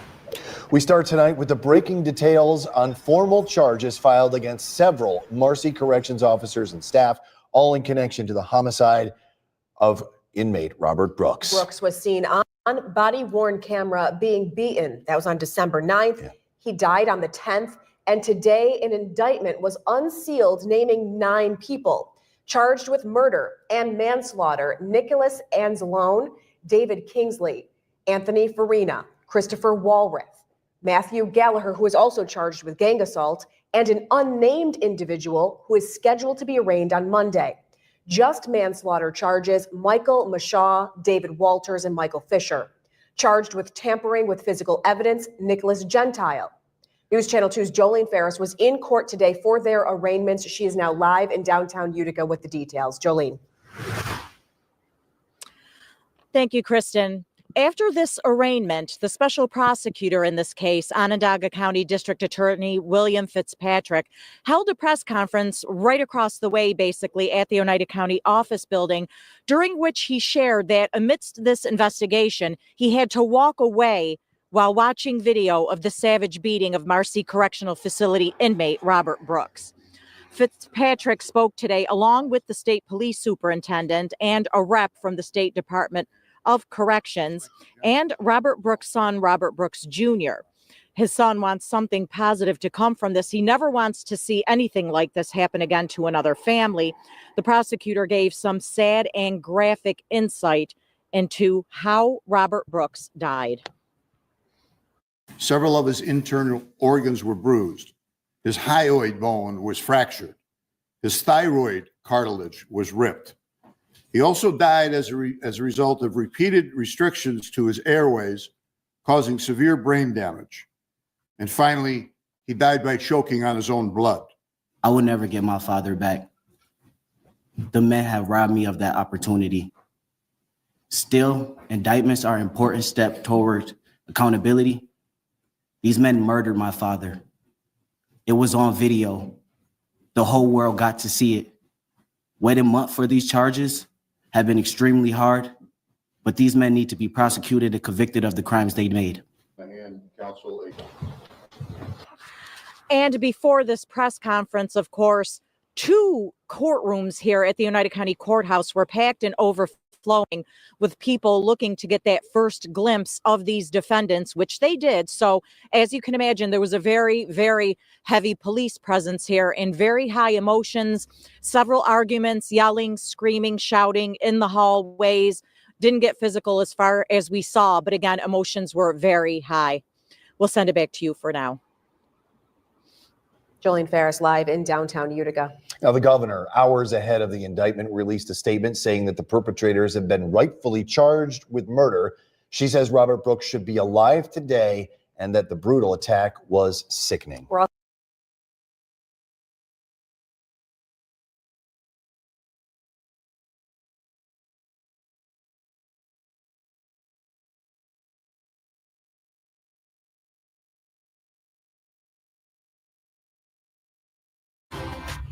This is breaking news. Happening right now, officials are giving a press conference on the ongoing investigation into the deadly beating of Robert Brooks at the Marcy Correctional Facility on December 9th, 2024. While Robert was being beaten. And finally, the third tier, those who were to a lesser extent aware of what was happening to Robert, or should have been aware of what was happening to him, and did nothing. The most important question that we faced, and that, which I think will be the centerpiece of the trial, whenever that is, will be what did Robert die from? The latter question has been answered to my satisfaction and to the satisfaction of the grand jury by the Onondaga County Assistant Medical Examiner, Katya Merkulova. Robert died of massive beating to his body, both externally and internally. Several of his internal organs were bruised. His hyoid bone was fractured. His thyroid cartilage was ripped. He also died as a result of repeated restrictions to his airways, causing severe brain damage. And finally, he died by choking on his own blood. Our investigation revealed that in addition to the tape beating, which you probably have already seen, Robert was beaten on 2 prior occasions between 9/07 and the time of his death, within minutes of his arrival at Marcy. Our investigation further revealed that there was no provocation by Robert Brooks that would have precipitated any physical response whatsoever, never mind the physical response that was inflicted upon him. I think any sentient human being looking at the tapes naturally comes to the conclusion that he must have said something. He must have spit at the officers. He must have resisted in some way. And the fact of the matter is, he did absolutely nothing. The first beating took place in what is referred to as the arsenal section of Marcy. It's the first enclosed structure that Robert entered after disembarking the bus from Mohawk. The second beating took place outside as Robert was being escorted to the infirmary. And by the way, he was being escorted to the infirmary because that is standard procedure when an inmate arrives at Marcy. And the third and final and fatal beating took place in the emergency room of the infirmary, which I said many of you have seen on tape. Indicted for murder in the second degree under a theory that they acted with depraved indifference to human life and caused Robert's death are former Marcy Corrections officers Anthony Farina, Nicholas Anzalone, David Kingsley, Christopher Walworth, and Matthew Gallagher. They face as potential punishment life in prison. Indicted for manslaughter in the second degree for recklessly causing Robert's death by essentially doing nothing are Michael Mashaw, Michael Fisher, and David Walters. They are facing a potential 15 years in state prison. And finally, indicted for tampering with evidence is Nicholas Gentile, a Class C felony punishable by 4 years in state prison. One additional defendant has been indicted for murder in the second degree, and he was unavailable to surrender himself. We do not believe he's a flight risk. He will be arraigned in the very, very near future. 3 former Marcy Correction officers have reached plea agreements with the special prosecutor. I will not reveal their names nor their plea agreements until such time as they appear in court and enter their guilty pleas. At least 2 current or former Marcy employees and at least 1 current or former Mohawk employee are still under investigation, and the grand jury is still sitting and still able to hear evidence.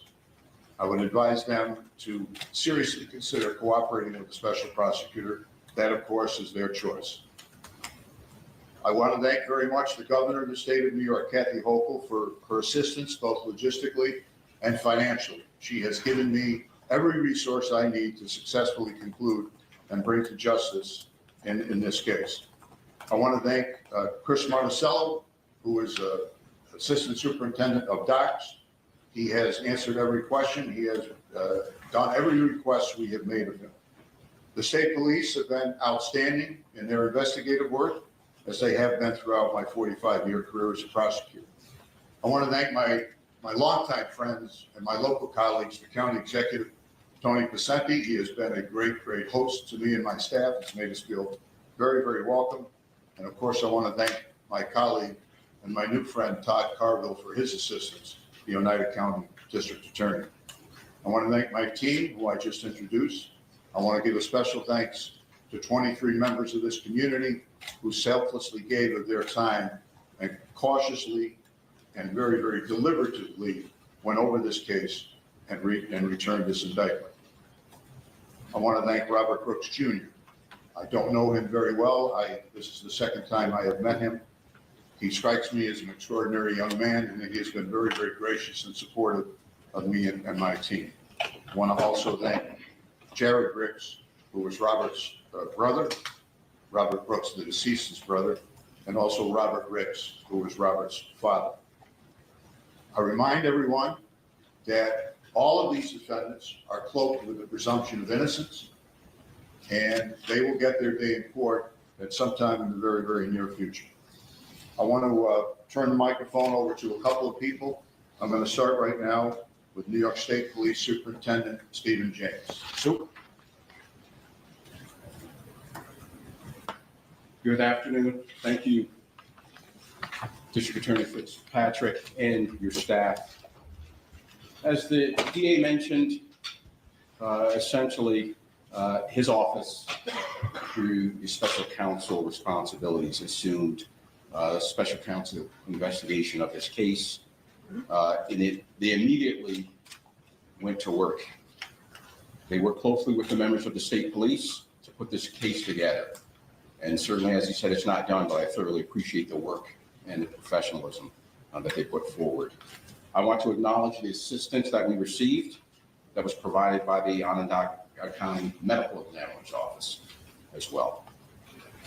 So the state police, they were notified of Robert Brooks's death in the early morning of December 10th. Our investigation started immediately, led by our Bureau of Criminal Investigation right here within the Troop D area. We committed a significant number of resources in this case, which included the expertise and the support of our Special Investigations Unit, our Forensics Investigation Unit, and our Forensics Video Multimedia Unit. We expended a significant amount of resources and hours conducting extensive interviews, collecting evidence, and analyzing hundreds of pieces of evidence. We investigated more than 400 separate leads that were emanated from this case, and we executed 16 search warrants to date.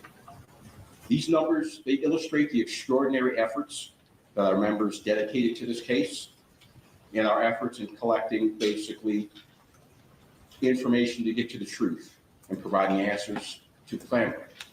I commend all of the members for their hard work. And I just want to close by offering my sincere condolence to the family of Robert Brooks. Now, I've been a member of law enforcement for a good number of years, and although I've personally overseen and investigated numerous criminal cases, I have to acknowledge that this was a horrific incident to view. And it was extremely difficult to watch and to comprehend. So I will clearly say here to the Brooks family and the community, I appreciate not only your strength and your composure, and essentially for having the trust in us that we would do what we could within our power to ensure that justice is served. Collectively, I thank you. Thank you, Superintendent. As you might imagine, Commissioner of Docks, Dan Marcello, is a little busy at the moment, and he has graciously allowed one of his deputies, Darren Miller, to speak to you today representing Docks. Darren. Thank you, D.A. Fitzpatrick, and thank you everyone for being here. My name is Darren Miller, and I am the Deputy Commissioner and Chief of the Office of Special Investigations for the Department of Corrections and Community Supervision. As D.A. Fitzpatrick indicated, Commissioner Dan Marcello really wanted to be here today, but he's working hard to resolve an ongoing state of emergency across our state correctional facilities. I also want to start off by offering my sincere condolences to the family of Robert Brooks. What happened to Robert Brooks should never have happened, and is something that no family should have to endure. Today's indictments of the individuals responsible for the horrific killing of Robert Brooks marks an important step towards justice and healing. From the moment when we in OSI discovered the horrendous body-worn camera footage of these tragic events, Commissioner Marcello has said that the individuals responsible for this reprehensible act must be held accountable, and that this atrocious behavior cannot be normalized in our state's prison system. Today's indictments show that nobody in the department is above the law. I want to thank Governor Hochul, D.A. Fitzpatrick, State Police Superintendent James for their leadership, and express our gratitude to all of the investigators and prosecutors who have worked tirelessly on this case to date. Commissioner Marcello and the entire department's leadership team understands that this is a moment that requires swift and transparent prison reform, not simply words of comfort and empty promises. This work has already begun in Docks, with an emphasis on a system-wide change and changes that will improve transparency and accountability. This includes expansion of the body-worn and fixed camera systems across all of our facilities, improved training, in the expansion of our investigative, analytical, and medical capabilities. We are also undergoing independent cultural review, and we are working closely with Governor Hochul and our unions to address the ongoing staffing crisis. This is a starting point to ensure that nothing like this ever happens again. But the changes we're proposing require a long-term and transparent commitment. We in DOC stand steadfast to promote a culture that provides safety for all in our care, from the incarcerated to staff, and all are treated with dignity and respect. Everyone should have the opportunity to improve their lives, pursue second chances, and seek better outcomes for themselves and their families. This opportunity was denied to Robert Brooks by the individuals indicted today. This is an opportunity now for meaningful change arising from this tragic event. The department will continue to work closely with DA Fitzpatrick and his team of prosecutors and the state police to ensure that there are criminal convictions and justice.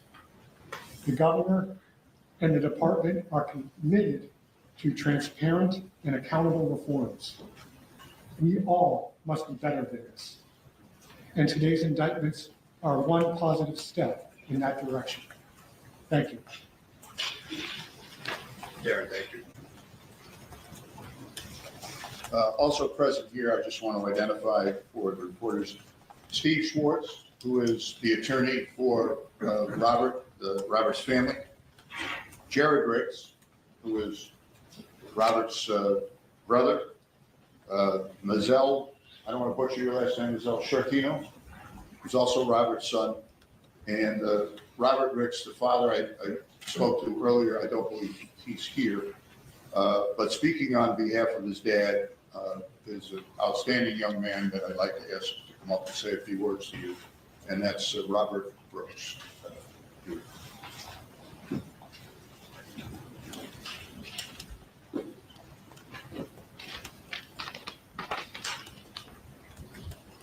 Hello.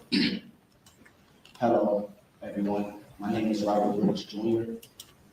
In December, I had to witness a brutal beating of murder by New York correctional officers. Earlier this month, I got news by the medical examiner. It was very painful, but unsurprised news that my father's death was ruled a homicide. After today, I witnessed over 10 New York correctional officers finally face crime charges. I will never get my father back. The men have robbed me of that opportunity. Still, indictments are an important step toward accountability. These men murdered my father. It was on video. The whole world got to see it. Waiting months for these charges have been extremely hard, but these men need to be prosecuted and convicted of the crimes they made. But even these convictions are not enough. Any person with authority who allows abuse and violence to go on for so long also needs to be held accountable. And I pledge, and my family pledges, to not stop until we see change to how our state prisons are operated, and that this no longer has to go on anymore, and no one has to face what me and my family have faced. My father's death will not be in vain. Justice for Robert Brooks. Thank you. Thank you, Robert. And as several people have already said, on behalf of every New Yorker, God bless you, and we're so very sorry about what happened to Dad. I'll take questions. I'm going to take every question, so there's no reason to jump all over. Just tell me what news agency you're from and to whom you'd like to direct your questions. Sir. To you, I'm with the Associated Press. Could you speak a little bit about the redacting? The person who's not in custody. Are they actively seeking to avoid arrest, or can you? No, it's one individual. I'll charitably say it was a misunderstanding by his attorney. My recollection is that he was clearly told to be here, but he had a commitment that I'm not going to go into, and he is due to surrender himself next week. Obviously, if he doesn't surrender himself, he'll be arrested and hopefully remanded without bail. He's a CO. He's a corrections officer. So he'll Yeah. be coming in at a different time. Yeah, I think, Jared, we don't have a date, correct? 24th. So we'll notify the press if you want to be present for his wedding. Thank you. Andrew, I'm sorry. I did have another question. I mean, we heard from, you know, one of the Robert. folks here in regards to actually calling on higher powers to be also for the county. Sure. What are your thoughts on that? I don't know if you have anyone specific in mind, but it sounds like people who are in charge of the correction officers involved. Honestly, I think it's very, very gracious on Robert to speak in those terms. You notice when he talked about justice. He wasn't talking about vindictiveness or vengeance, but he's entitled to retribution, as is any crime victim survivor.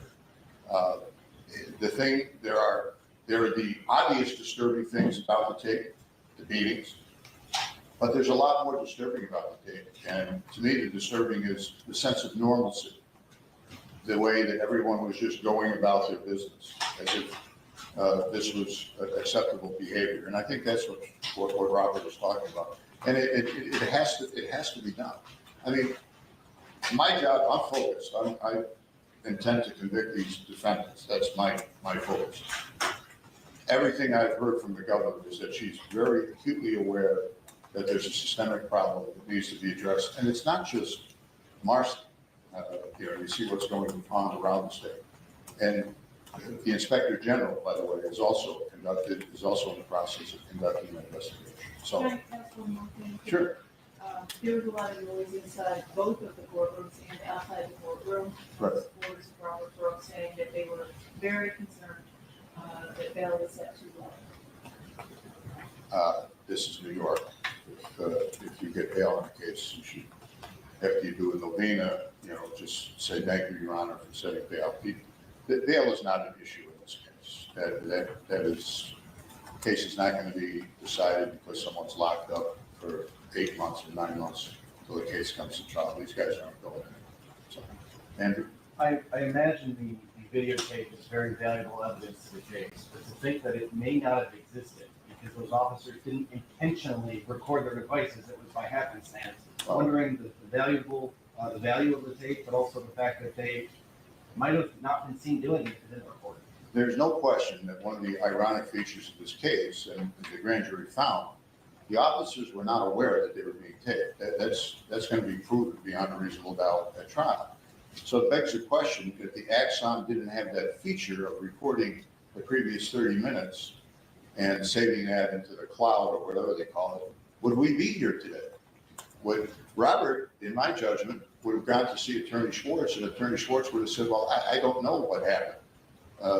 They say that he fell outside and hit his head and was under this influence of some kind of narcotic, and he must have caused these injuries to himself. And, God only knows if we would have been able to, proceed with where we are today. Can you speak to the logistics of getting the 10 people, or what is it, over 9 today in custody? Well, that was done masterfully by the state police with the assistance of the Oneida County Sheriff's Office. Once the indictment was unsealed, the defendants prearranged locations with their attorneys, surrendered. Those without attorneys surrendered anyway. And the state police at, I think, 4 or 5 various locations throughout upstate New York managed to get the report. Yes, in the back. Hi, I'm with WQTV, the NBC affiliate here in Utica. Just wondering if plea negotiations would be entered into at any point? A prosecutor has an ethical obligation to attempt to resolve a case before trial, and I'll certainly do that. But I'm not going to do that until I speak with Robert Brooks Jr. and the rest of his family. And if I do that, I certainly am not going to tell you, with all due respect, I don't discuss plea negotiations. It's not ethical to do that. Yes, straight ahead. I'm with CNY Central's Channels 3 and 5 in Syracuse. Just wondering, when this was presented to members of the grand jury, what was their reaction if they sat and listened to the presentation and watched? Unfortunately, I'm not allowed to discuss what happened in the grand jury. I can tell you without any revealing of confidential material, they were human beings. Their reaction, I suspect, was very similar to any person looking at that tape. It's difficult to watch. At the table here, sir. Yes. Me? Yep. Hi, John Moss here from the Post here in Syracuse. If Brooks didn't say anything to them, he didn't spit on them, he didn't do anything, why did they do this? Why did this happen? Well, that's the ultimate question. We're going to have cooperating witnesses that will testify about that, John. I'm going to save that for trial. There's no valid explanation. Even if he did spit out, even if he did say something offensive about them or their family, there's no justification for what they did. And in fact, it just, in my judgment, it just supports the finding of the grand jury that this was a depraved situation and warranted a murder charge. Yes, sir, right here. Thank you for your time. Thank you for your time. Yep. Is it clear why he was transferred from Mohawk in the first place? He had been in an altercation at Mohawk on December the 7th and December the 9th. And Doc's officials made a judgment that for his safety, ironically enough, he should be transferred to Marcy. Neither of those assaults that took place on December the 7th or December the 9th, in the opinion of the medical examiner, contributed in any way to his death. Yes. You were appointed to this case. Have you ever seen anything like this in your 30+ years of prosecuting? Say again. You were appointed on this. Have you seen anything like this in your 30+ years of prosecuting that's caught on video and just is brutal? All right, well, last chance. Okay. I feel like I'm Trump. She looks wonderful, but I can't hear a word she's saying. You were appointed to handle this case. Have you ever seen anything like this before that was caught on tape as brutal as it is? Have I ever seen anything? Well, I think the superintendent took the words out of my mouth when he said he'd never seen anything like it. You know, my two assistants, Jared and Jed, they've watched the tape several dozen times. I've only seen it once, beginning to end, because every other time I started to watch, I walked out of the room. So I guess the simple answer is no. All right, ladies. Yes. Sorry, from 13 Grandview in Rochester. All right. Just to make sure I'm being accurate and effective today, how many of them made bond? You know, I don't know the answer to that. I apologize. At least 6 of them made bond in court, and I don't know about the rest of them. You can check online. Right here at the end of the table, and then all the way back. Hey, Prosecutor Patrick, JB Nicholas, Freelance News. You've been a law enforcement officer your entire life. You send people to prison every day. How are you feeling right now in the fact that you're putting, COs behind bars at this point in your career? Okay, a little premature to say I'm putting anybody behind bars, but you can ask me that, 8 months from now after the verdict, and I'll tell you. I'm not putting anybody behind bars. They put themselves behind bars if they're convicted. How about this? Did you, as investigating law enforcement, did you face any special obstacles or any challenges that you don't usually face in investigations? No. It's a fair question. Were there any obstacles, any pressure, any type of? I've got pressure put on me by one person in this case, and it's that young man sitting right there. When I met him a couple of weeks ago, and I shook his hand, and I said, "Robert, I'm going to try to get justice for your father." And he looked at me, and he said, "I certainly hope so. I pray that you do your best." That's pressure. That's the only pressure that's been put on me in this case. And the obstacles are non-existent because of these men and women of the state police and the DOC's investigators that have assisted me. All the way in the back. Hi, it's a little news on 13 in Albany. I spoke with Rob Brooks' father and then also with a family friend. They both tell me while they're happy that the corrections officers and other guards are being charged in this case, they're upset and wonder why they got jailed. I don't know. You probably could, you're a reporter, you probably could have answered that for them. We live in the state of New York where it's very rare to see somebody charged and not have bail set. I thought that the bail set by Judge Bauer was eminently reasonable. I don't consider them flight risks. If this was 2019, I probably would ask for remand because it's a murder charge. But If Judge Bauer had done that, I think he would have been immediately overturned by a higher court. So I understand their frustration, but be patient. Let's see what happens. Sir. Yeah, was there any investigation into this being more than an isolated incident of prison guard brutality, but as actually a part of a beatdown squad? Yes, sir. Thing that exists in correctional facilities across the state, where is it investigated as more than just an isolated incident? My staff and I and the state police did look into that possibility in connection with this. We did not find that, otherwise we would have returned indictments reflecting that. Does it exist? I can't answer that. I can tell you that to paint a broad brush of the thousands of corrections officers in the state based on these guys would be unjust. But there's a problem.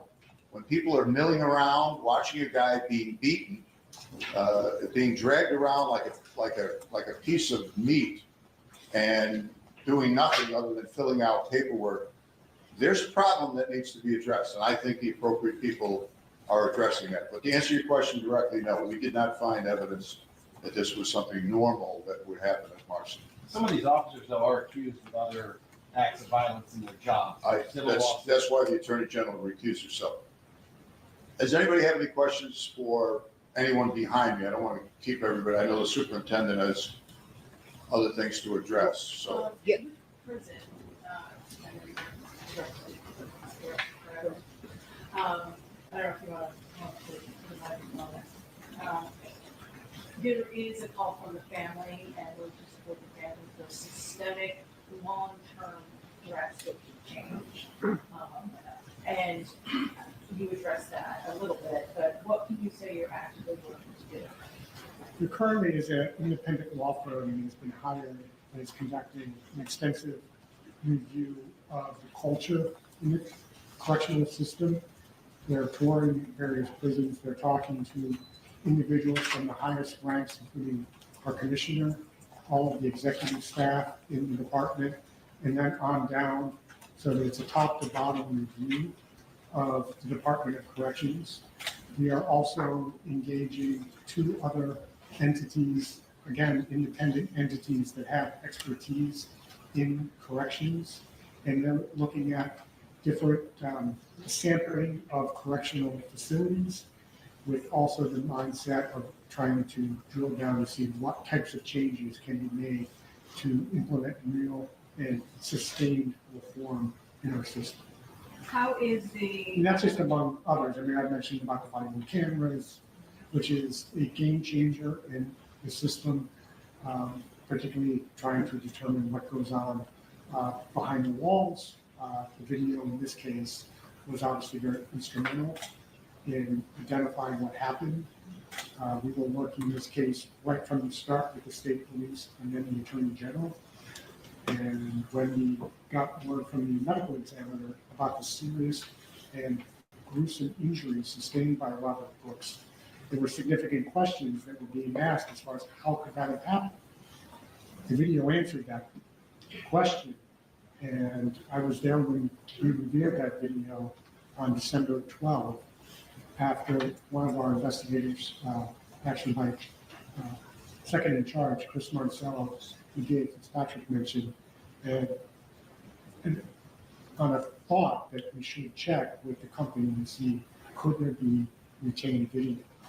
And we pursued that lead, and to our shock, we found that video, and thank God that we did. Some of these issues are actually coming up by correction officers in the wildcat strikes, including the body-worn camera footage. Should that body-worn cameras, should there be more of that? Should there not be body-worn camera footage? So how are the demands from correction officers from the wildcat strikes actually, how is that affecting any of your plans to make changes? Well, as you might imagine, we're in the middle of that emergency and that crisis, and those demands are being reviewed by the commissioner and the governor, and they're working with the unions. But I know the commissioner and the governor stand firm in believing in the importance of transparency and camera footage in order to hold people accountable for their actions. And that includes anybody in the system. And who was that said you should check with the company to see if they had the backup footage? My number 2 in the office, Chris Barnicello, had the thought that perhaps there was recall video, which is what it's referred to. We had not known about recall video previously, and it was, quite frankly, an alarm, and but we pursued that because we knew it was important to pursue all leads to try to find out what happened and pursue the facts and gather the facts. And as soon as we found that video, I was on the phone to the state police and the attorney general's office that night, telling them about the video, and we immediately transferred it over to them. And how long did it take once you asked for the video to realize that the video existed? Like what gap was there? Like how long did that take? It was the day we. Within hours. Within hours. How much did you know before you checked the video? Like, was there a serious complaint from someone? Obviously, you had an inmate who didn't survive, but was there a serious complaint from anyone who witnessed this that said you got to look into this? We investigate, along with the state police and the attorney general, every death in custody. So we had an ongoing investigation. The medical examiner's preliminary report strongly suggested that there was foul play. What was the expectation for body worn cameras at that moment? Should they have all been turned up? Correct. Why didn't body cam cameras capture the first 2 readings? This is the technology is such that it only went back 30 minutes. So the first you see Robert is 30 minutes before some corrections officers turned on their body-worn cameras and were attempting CPR on him. Does that make sense? Right, when he's outside, that's 30 minutes Before he's dead. Yes. But how do we know not the first 2 readings? We know because of witnesses that have been cooperative with the special prosecutor. And I'm sorry, can I just follow up with one more question? One of the issues that people have highlighted that has contributed to guard violence is the disciplinary system that DOCS has for employees, roundly criticized as ineffective. Will you be supporting, will the Department of Corrections be supporting reforms such as making those hearings available to the public? Are you referring to the disciplinary hearings? Yes. I know the department is committed to transparency. I obviously would follow the law, and I know that there is currently consideration of legislative changes, and I can't comment on potential legislative change. I think Commissioner Marticello has also spoken about this during the budget hearings, so I refer you to his testimony before the state legislature 2 weeks ago. And did the department receive any warnings about these guards beforehand or anything like that? Like, did the department discipline any of these guards for assault before this incident? Off the top of my head, I can't answer your question. Sorry. Okay, last question. Mr. Patrick, how common is it to transfer inmates like Mr. Cook's following altercations at Mohawk and who's in charge of that decision? I don't have the expertise to answer that question. I know it was done for his safety. He didn't desire protective custody. Robert did not desire protective custody, but I can't tell you how often that happens. Could you talk about the incidents themselves, what they were, how they started, what injuries were arriving at Mercy? No, it was inmate fights. I'm not going to go into any further details. But I'm emphasizing they did not contribute to his death. The plea agreements you did talk about being active. Are those 3 people we saw today or 3 people we did not see today? You did not see these 3 people today. You'll become aware of them later on. And did they involve jail time? Again, all their plea arrangements will be in open court on the record. Just real quick, are you able to talk about these 2 previous meetings, sort of what happened? Am I able to talk about that? Yeah. Not at this press conference. All right, seriously, last 2 questions, all the way back and then over here, and that's it. I noticed in the body cam, the officers who were most hands-on in the beating of Robert Brooks were wearing their American flags on their uniform in an inverted fashion. And I want to know if any investigation was done into whether or not those particular guards who were wearing their uniform in a particular way are part of some white supremacist terrorist group that currently operates within the New York State Department of Corrections. Grand jury found zero evidence of that, and I certainly would have But announced was it. there questions into why they wore their flags on their uniform in a different way than all the other officers in the facility? Well, some of the defendants were questioned extensively. I don't know if that question was raised specifically, but again, there's no evidence that this was a crime of racial animus. There's no indication, there's no audio on the tapes, but there's no indication that racial slurs were used. And in terms of inverted American flags, that's not part of my case. Last question over here. Yeah, my math, Sean Mills, the Daily Sentinel in Rome. My math might not be correct, but initially after this, Governor Hochul ordered a total of, I believe, 18 or so employees to be terminated from docks. But I don't think that the 18 names or mentions of charges here. Are there some people from the scene that were found not to be culpable? Well, as I indicated, there are 3 unidentified people that have already reached plea agreements with me, and there are at least 3 other individuals that are still under investigation. So it's the governor's decision to fire people over here, my decision, grand jury's decision to charge people with crimes that are convicted beyond a reasonable doubt. Thank you all.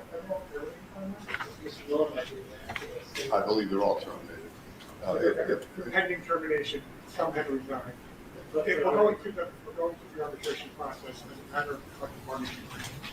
So not all of them, only just a few that it's actually, they're going through the process of termination. I believe there are 2 that have resigned. I'm going off the top of my head, so. But they're going through the process. They're going through the process by which they're bound to pursue. That's what they're doing as of today. The people bringing today are going through that process. Are suspended and they're facing termination. That's what the Congress position is. They're moving to terminate. So we have to go through the collective order. Then we are suspended. Go through termination. Correct. Suspended without. Thank Will you. the officers who have retired maintain their benefits and pension?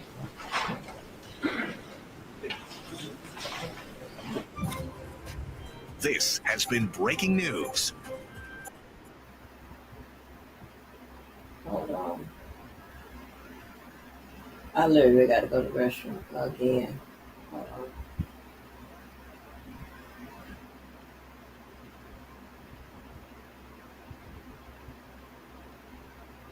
Child, moving slow.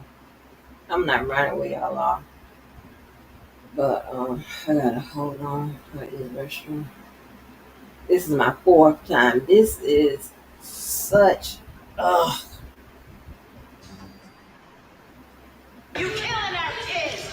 You killing our kids. You in jail and they get murdered.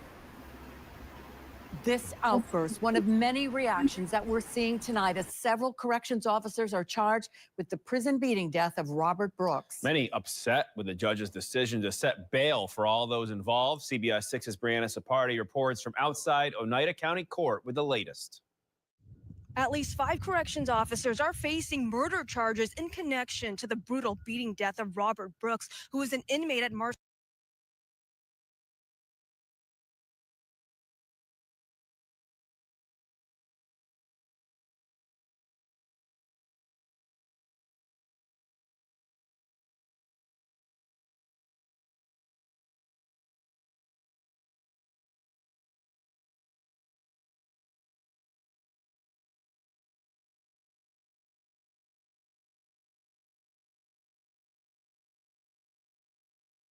Correctional Facility. 4 others are facing lesser crimes, including manslaughter and tampering with physical evidence. But for Brooks' family and others seeking justice for his death, they feel it hasn't been fully served. An Oneida County grand jury has charged you with various crimes, the top count of which is murder in the second degree. It was standing room only inside the courtroom where 10 officers were indicted on charges for the beating death of inmate Robert Brooks. Dozens came out to the Oneida County Courthouse Thursday to be there to see the officers stand before a judge for arraignment. The 5 officers charged with second-degree murder include Nicholas Anzalone, David Kingsley, Anthony Farina, Christopher Walrath, and Matthew Gallagher. 3 other officers, Michael Mashaw, Michael Fisher, and David Walters, have been charged with manslaughter, while Nicholas Gentile was charged with tampering with physical evidence. Bail was set for all of them, which didn't sit well with those seeking justice for Robert Brooks, some even confronting the family of the officers. Protests erupted after the arraignment, angry that these defendants charged with murder were able to make bond and go home to their families. This is a continuation of injustice. I never, and once in my community, seen what you release someone for murder in the second degree. I'm someone who was arrested, indicted, and wrongfully convicted for murder in the second degree. When I was arrested, I didn't get no bail. They're going home to their families tonight. All of them. It's 2 systems that we're dealing with here. It's a system that's for righteous people and a system for people that don't look like us. So, you know, this is a step in the direction, but it's like justice delayed is justice denied. Robert Ricks, Brooks' father, angry and emotional, had these words to say. My question is why? That's my question. Why? Why do y'all hate us so? Why? What do we do? What do we do? We ain't do nothing. We help you build this country. We help you build it. Blood, sweat, and tears. We help you build this country. So why do you hate us? The Onondaga County District Attorney, the special prosecutor in this case, held a press conference afterwards. When asked why bail was set for murder charges, this was what he had to say. This is New York. If you get bail on a case, you should, after you do a novena, just say thank you, Your Honor, for setting bail. The bail is not an issue in this case. Case is not going to be decided because someone's locked up for 8 months or 9 months till the case comes to trial. These guys aren't going anywhere. All of the defendants are due back in court March 31st for a pre-trial hearing. Reporting in Utica, Brianna Supardi, CBS 6 News.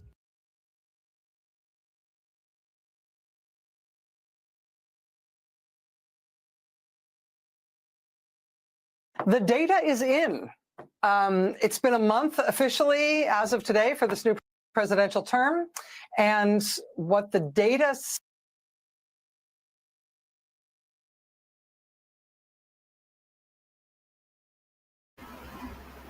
Ooh, shut. I'm counting them 4 times. I had to go to the restroom over this, and oh my gosh, y'all, listen, this is crazy. So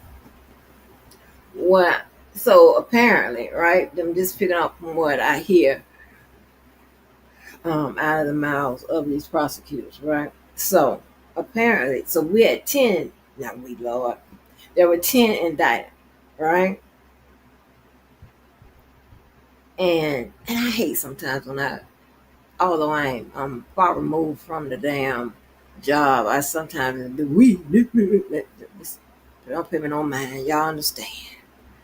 But you had 10 indicted based on what he said, and my stomach was really in knots when I heard some people had taken a plea. I'm like, oh no. Remember, because I started off saying I did not want none of them to take a goddamn plea deal. And I would hope that, but no, prosecutor is just not going.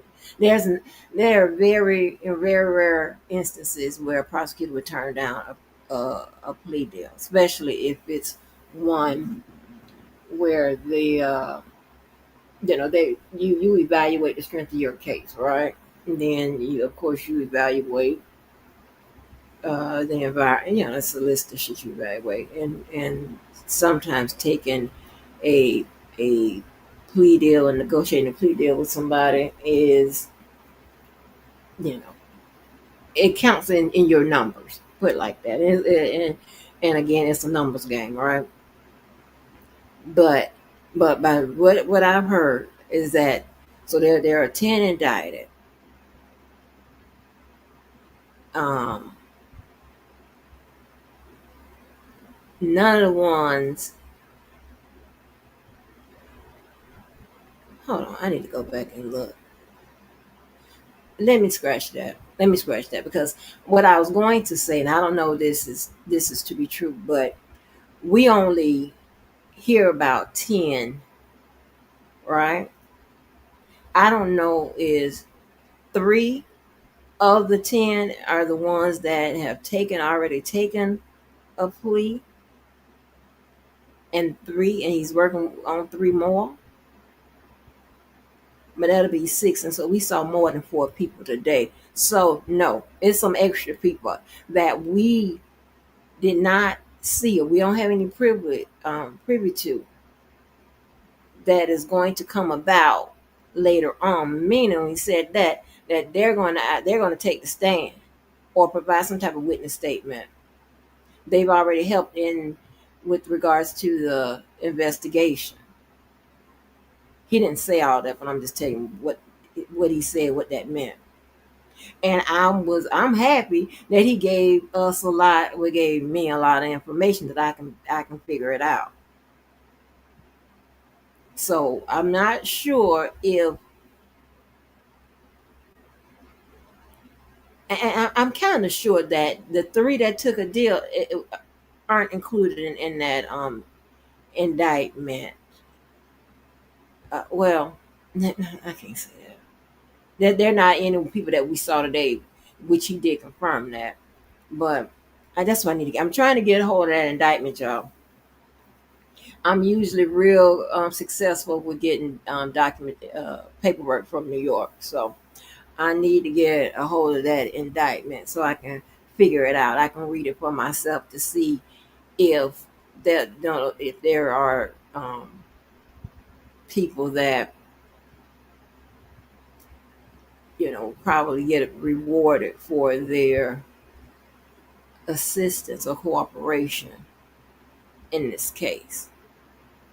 And I'm thinking that those folks are, and what I'm thinking, why I think that they're not the ones that's in that indictment, because I believe that they would have gotten a story from those that were just maybe from when he left whatever facility, some of those people, and maybe some of those people that were there at that facility. So I'm not sure.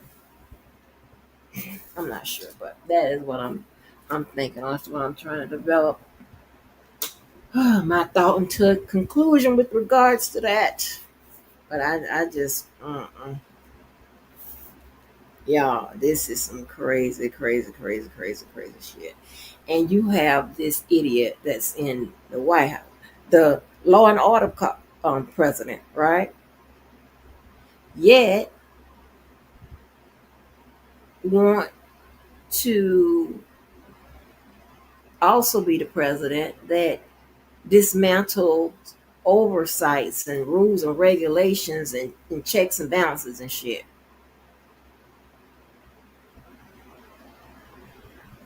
That shit spreads from the national level, right? Like, what? I am so confused. And which is probably why he's confused too, because he's saying one thing and doing the absolute opposite. And that right there, that ain't gonna work for me, honey. But another thing that I guess he's the special prosecutor on the case. He spoke of depravity, right? And usually, if y'all remember the Freddie Gray situation down in Maryland, when Marilyn Mosby was going for, the depraved part, which for, I'll get to that. So pretty much what he is saying. So I don't know if depravity is going to be a part of the story, part of, what happened. And it's just pretty much that they operated, under corrupt basis, right? It was done without any regard of human life.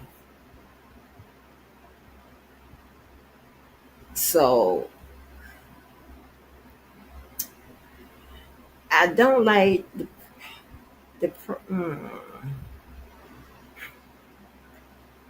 because when you start to get into depravity, that means you got to prove that they did operate without any concern or any care, and that it was corrupt. Maybe sometimes the defense may force you to prove that, hey, it was premeditated, or it was some type of agreement to go in and do this or whatever. Then you got to prove, well, you got to make somebody understand that the agreement don't have to be at the start of the crime. It could be at any time during. That's a lot of, sometimes you need to look for a penal code that would maybe get you a good amount of time, but it does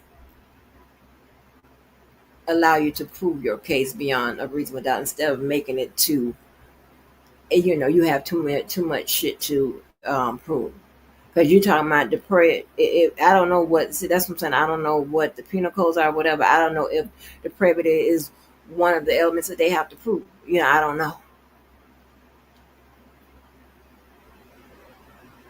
But if it's and then by being second degree, that don't mean nothing. That still come with the depraved heart, so depravity. So in any, it could be depravity of the mind or depravity of the heart. So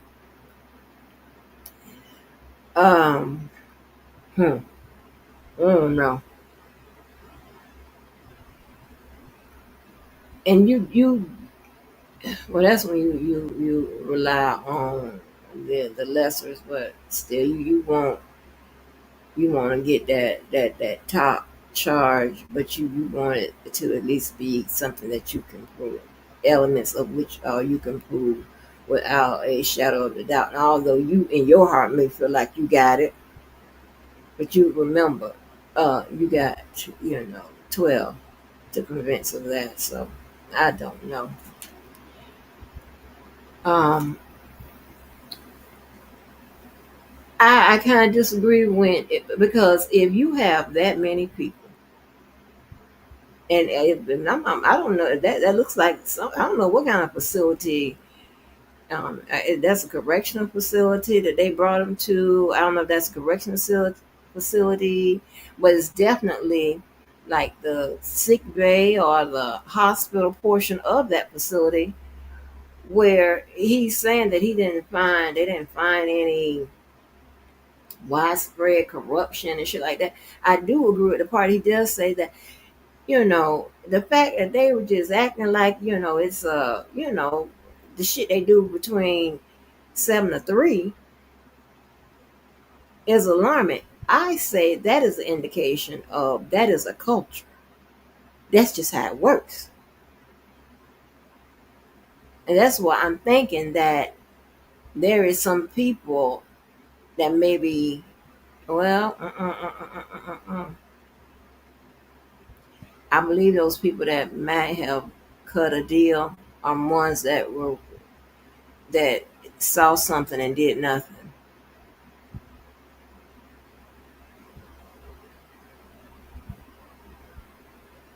hmm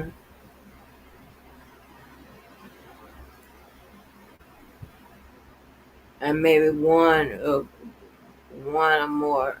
two of them that was directly involved and just like, let me get the hell on about here with this bullshit. Probably one that can't even afford an attorney. Afford yeah. That's crazy.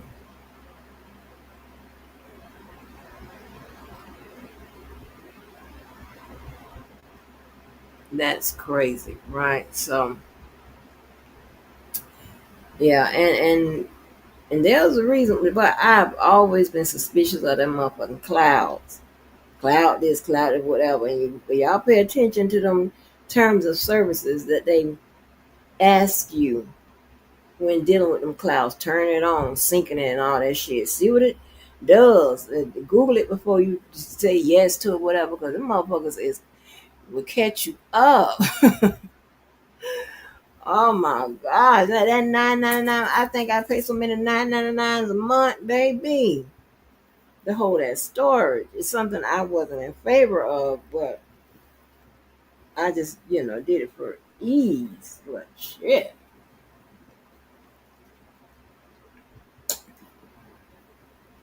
Yeah, so that's just unbelievable.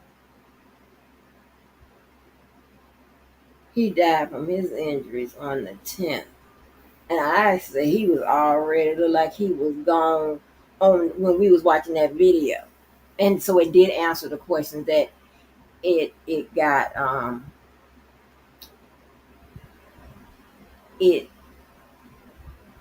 leaked, not leaked by mistake, but it was leaked on purpose, but it got recorded by mistake. And the other question I had while I was back here, with the reporter asked, like, what led to the revelation that this even had occurred, and it was due to they the investigation of a prisoner's death. Uh, uh, uh, uh. You can't make this shit up.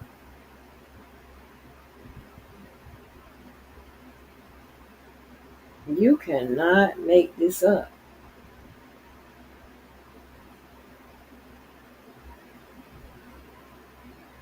And if nobody don't understand why they are so easy to cut and to just not even give enough resources to programs that they believe affect black and brown people the most, I don't know what to tell you.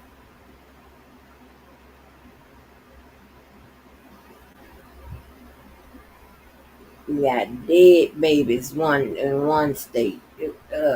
This going on all over. This is crazy.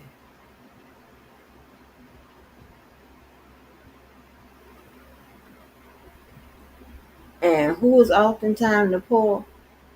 Black and brown.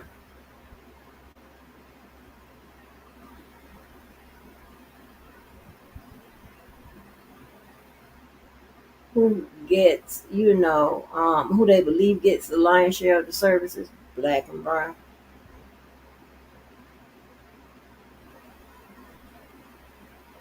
So it's crazy, right? And they don't give a damn about strengthening those programs, working to make sure that we put shit in place.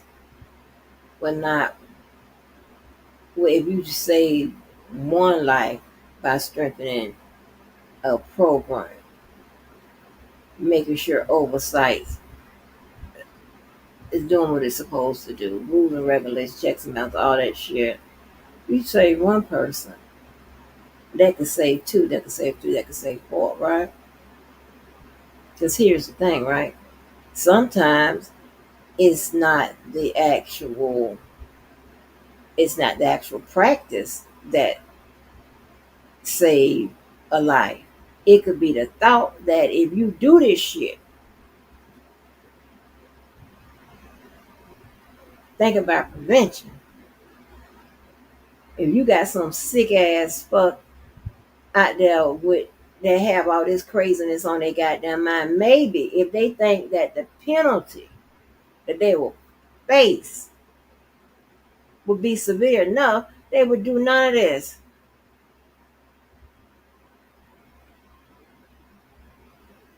I spoke about the little kids in Detroit yesterday, right? Check this out, right? And I thought about this.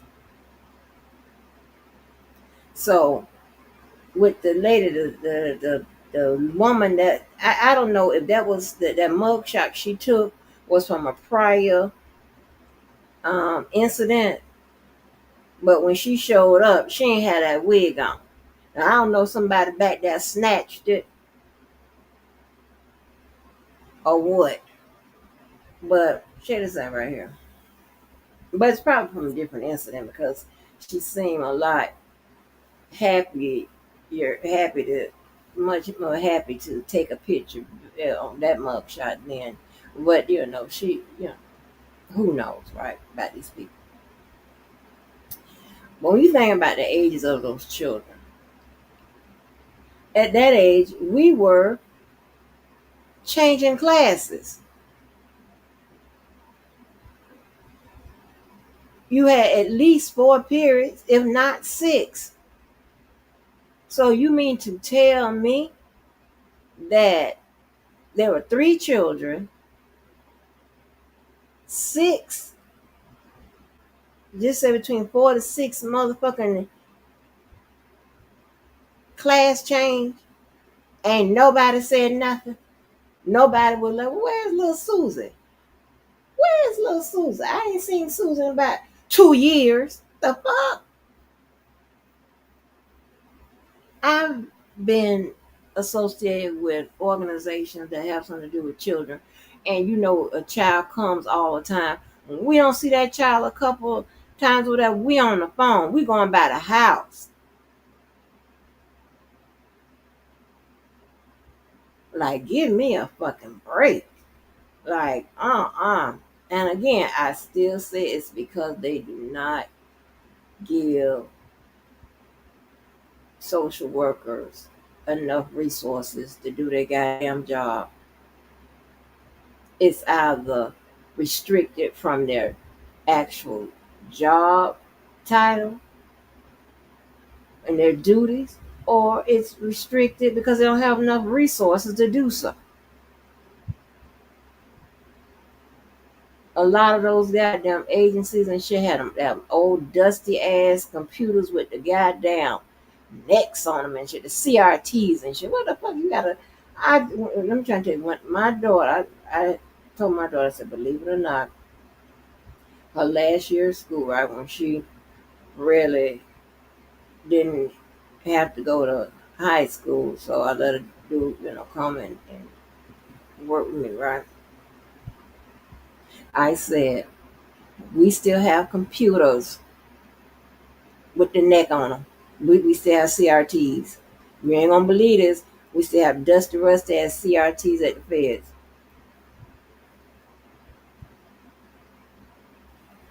Now, I'm pretty sure you're gonna be in one of them areas. Like, come on now.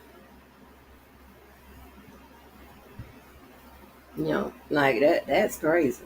That is crazy. But that's pretty much what the clerks have.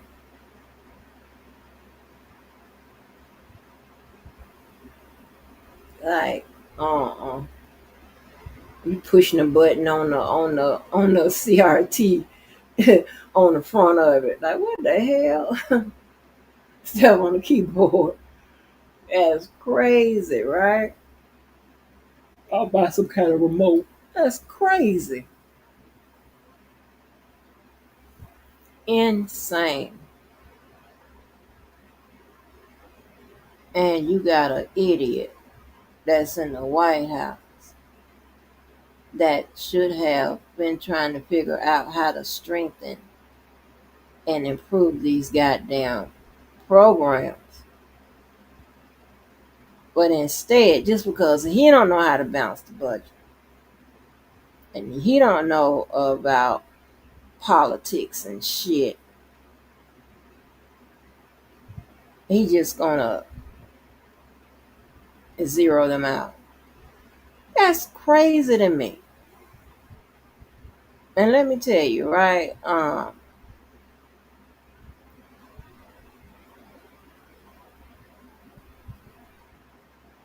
I don't forgot who came in here talking about eggs and shit. Let me tell you something. It takes 6 eggs to make a pound cake.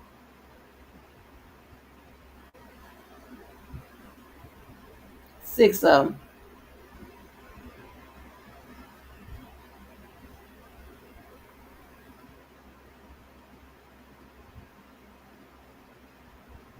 Oh, I'm changing to make my pound cake. The hell?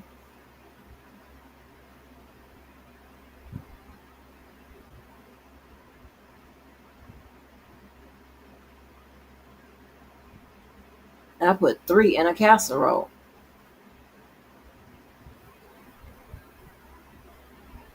So listen, and you are right. Eggs is the least of our fucking worry. Yeah, we can cut eggs from our well, yeah, that depends on what you eating. If you just want to eat the same thing over and over again, yeah, you can just get around meals in which you have to use eggs. But yeah, we have a whole bunch of other issues to deal with, and I'm telling you, immigration ain't the goddamn uh crime it is being purported to be.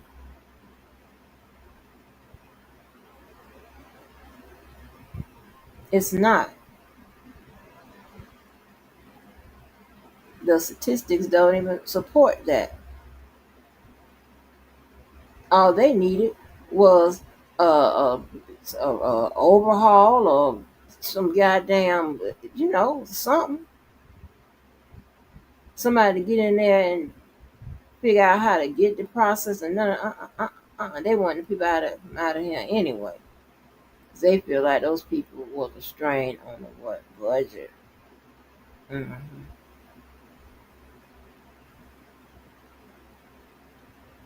They weren't fucking with nobody other than a few people uh, that committed some crime. They acting as if that number is higher than Americans, regular red blooded, however you want to motherfucking call it, Americans that commit goddamn crimes. It don't make no sense for somebody to sit up and to believe everything that motherfucker say, or any motherfucker that he deals with, without seeing some black and white, without doing a little research your damn self. These people are fact check. Yeah, listen, there ain't just one particular um uh group that's fact checking this shit. It's supposed to be fact check.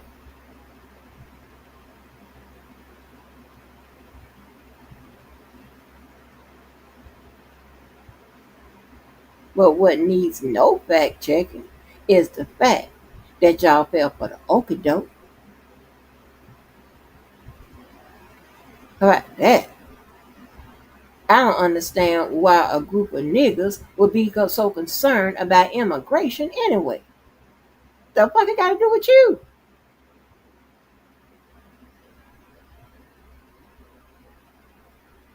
An immigrant being here, I guarantee you,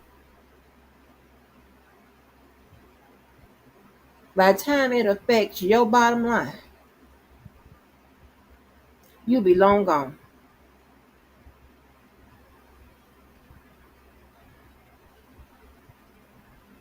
Pretty much none of the service you're seeking to get has has a damn immigrant in your way, is blocking it. How? What?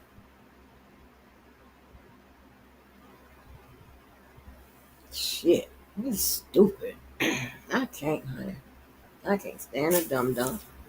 They break me out, child. A person that's selfish motherfuckers.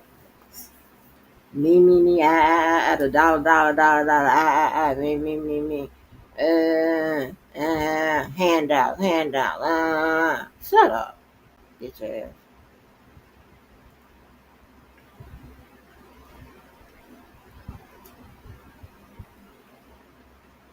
That is just stupid. It's just weird. That's just weird shit. You got men talking about, I'm a man in the pink blue, but on the other hand, want handouts. Make up your mind. Which is it? Damn.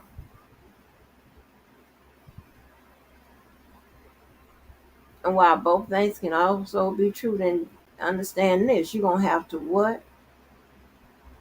Make changes in your motherfucking man stance. You're going to have to say, I'm a man, but I like handouts. I like, I like being selfish. I like getting it the fast way. I like that. Say that. Shit. And we and I'm like, oh, okay, I got you.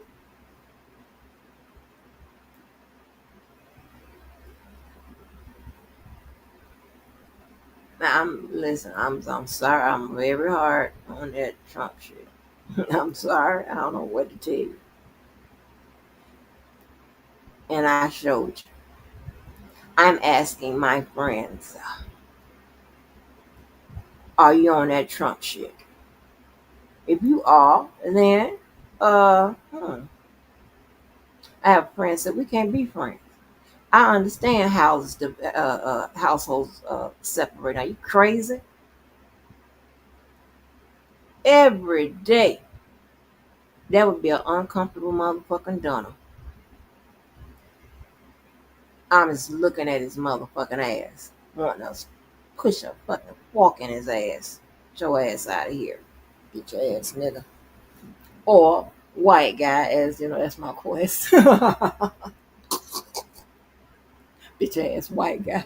Get your ass out of here. Trump my ass.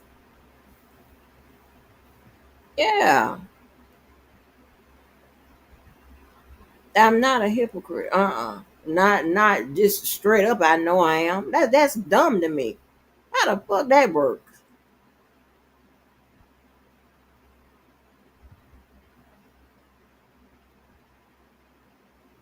And sometimes when you're not a hypocrite, shit ain't just cut and dry, right? I'm not on a side, right? You have to pick a side. It's a lot of layers. Okay, well, okay, this, right? It's gonna usually come down to shit being individualized, situational for me. But fuck that. That Trump shit, that's a no-go. That's because that's telling me something about your bitch ass. And I'm gonna have a problem with that.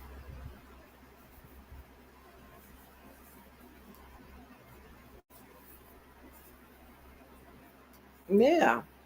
And you're more than welcome to your pro-Trump stance. You're more than welcome. I just won't be like fucking with you like, no. We don't have a problem with that. I ain't with spending no time trying to get you to change your mind. Because I'm thinking why your mind isn't, why you ain't thinking, like, what is it that you're hearing that I'm hearing that we're hearing different? Mm-mm. Mm-mm. I can't be fucked with you like that. Very, very surface level. Hey, how you doing? Gotta work with you. I ain't gotta drink no fucking coffee with your bitch ass or smoke no cigarettes. Get your ass out of here. Because I'm trying to tell you, I'm trying to tell you, this ain't something I'm telling you from just bullshit. I'm telling you that we done been on jobs. And if you think, and guess where the number one place to get it popping about some politics, that where they tell you don't talk about the politics, don't do all that. Working for them people.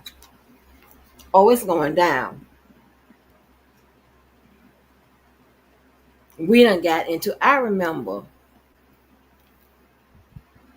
and I've been on the jobs arguing about Obama and I don't give a fuck about none of that. Put me out there. Should I get another job? Hell.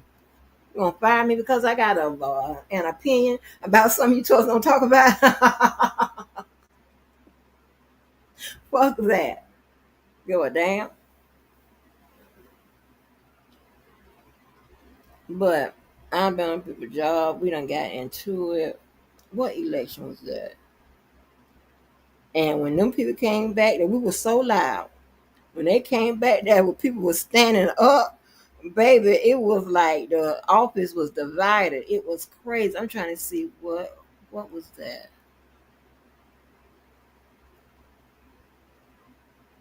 Oh, Bush and Gore. Had to be Bush and Gore. When the shit started, Bush and, wait a minute, let me make sure. Let me see. Wait,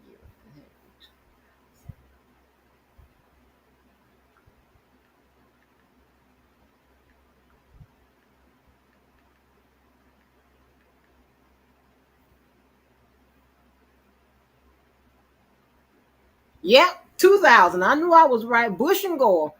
I knew I was right. Oh my baby. Oh, it went up. It went up. It was up. I was like, oh no, honey. Yes, it was crazy. Them people, we were so loud. Look here. We was loud. And I'm new, not new, but new in that role. What? Yeah, well, so I ain't telling you something that I just started with Kamala. So I'm trying to tell you with Hillary. If I had to sit it down, I had to go take me. I ain't know. I just it took something out me. It took something out my baby, out my gut, baby. I just can't do all of that. But Bush and Gore, after we was working at that goddamn pole, and we knew what to count, all that extra shit. Yeah, it was crazy, especially in Florida. Y'all know what it was. You know what it was back then. So I'm telling you. And I mean, I was checking out. Well, I mean, I know my family members that I have routine conversations with. Wasn't on no Trump shit, um, but those friends, I can definitely stop fucking with your ass. And husband, I'll always get another one. You gotta go. It ain't gonna be. I ain't gonna feel right.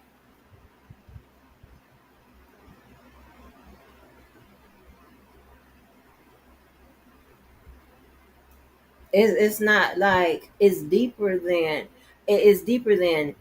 putting half a cup that says Georgia and half a cup that says Florida in my motherfucking house. We got couples like that. I get that. They be out there fighting and shit about that. They be, going to bed mad over Florida or Georgia. The fuck you think?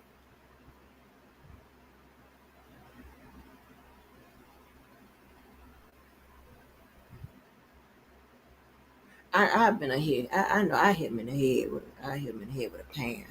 I know that. I've been a hit one upside the head with a pan. Mm-mm. You gotta go because I'm going to jail and you going to the hospital. So to avoid all of that, So people like can't believe you look online, especially you get a lot of shit off that TikTok and the Instagram and Twitter and stuff like that. I'm for them people. You gotta go. I don't know what to tell you. Ain't no way in hell because you're gonna make me like a hypocrite, and that ain't gonna work out. That's like I'm not gonna be with no crackhead. Now I know for better for worse. I don't know. Give fuck all of that. Okay, I ain't meaning F the Bible. That's not what I mean. But I'm just saying, I understand all of that. I'm just not fixing to do all of that. I, I follow other parts of the Bible. Nobody follows all of it. But that part, you get on that crack and all that shit, you out of there. Yeah, I'm going to help you get to your next rehabilitation spot. But I'm trying to tell you that if you're not cooperating with getting clean off that crack, and another thing, you get on that crack, man. That's Even though that don't really supposed to drag your stats, but shit, that drag. That's my rule for my song. Fuck that, I fucking crack here. That ain't gonna work out. So get your ass on. Like how the hell you get hooked on crack? So I don't know. I'm that type of person. I'm gonna help you. I ain't gonna be with you. Can't do that. So I'm not. I'm very clear in my thought process, and when it goes full circle, I'm gonna make sure it ain't no contradiction, in it. The fuck,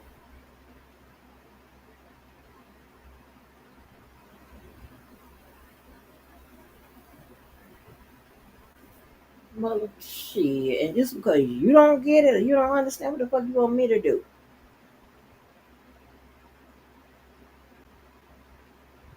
He is a menace to this world.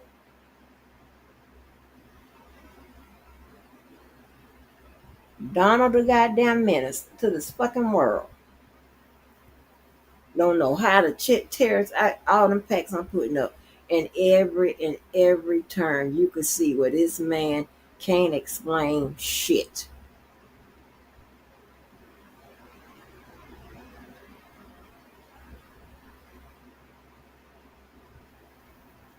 Got Elon crazy ass.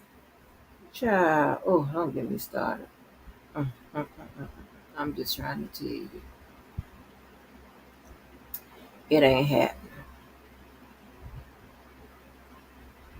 I ain't saying, you can't be say hey bye to the Trump people. That ain't what I'm saying. Hey, how you doing? How's the weather?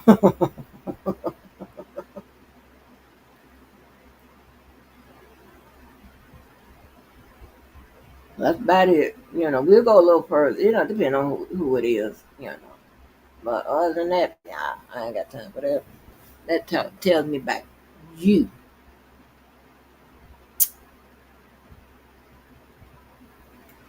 Bitch ass.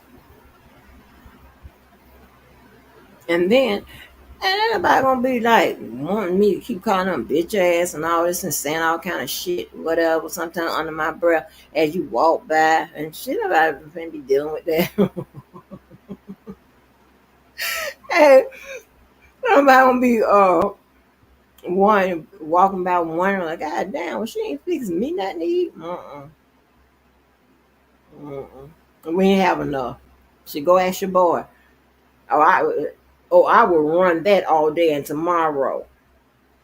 Complain about something. Go ask your boy Trump. Call him. You were so impressed, got your motherfucking vote or your support. You can go fuck what it was. Call your boy. How about that? Call your boy. I don't want to hear shit about what you can't pay, what you don't have, or whatever. Call your boy. Because as of today, I ain't doing shit. You're going to pay every goddamn, well, you're going to pay my share too. What I said I'm going to pay. I ain't doing shit. Ever. I'm known to create hostile environments. You gonna volunteer to get the fuck on anyway. I don't listen. It's gonna be hostile. Get the fuck on. I just can't. And I'm trying to tell you. I just hope Agent Orange stay out of it. Cause I could see those little motherfucking KKK motherfuckers writing Trump and shit all day and tomorrow. They probably been writing them.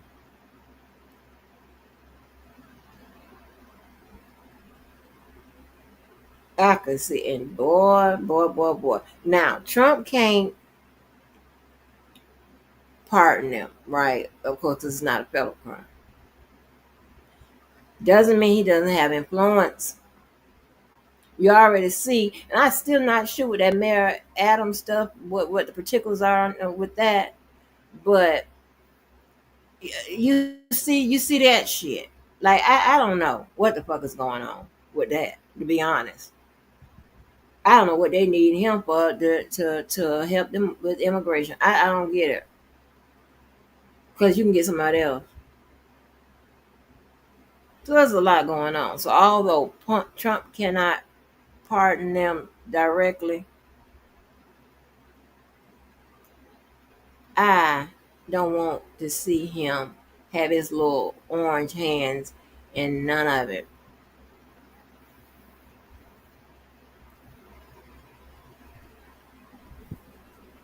Because it's going to be some shit. They're going to tear New York up. I'm going to be looting for eggs, honey.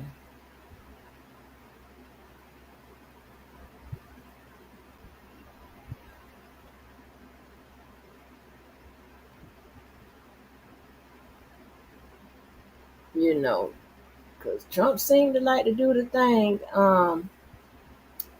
where he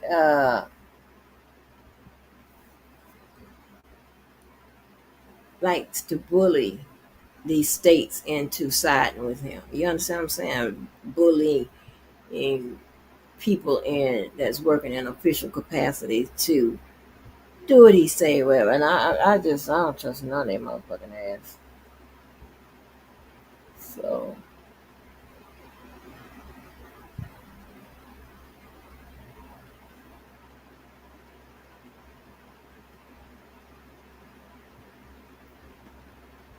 damn, boy.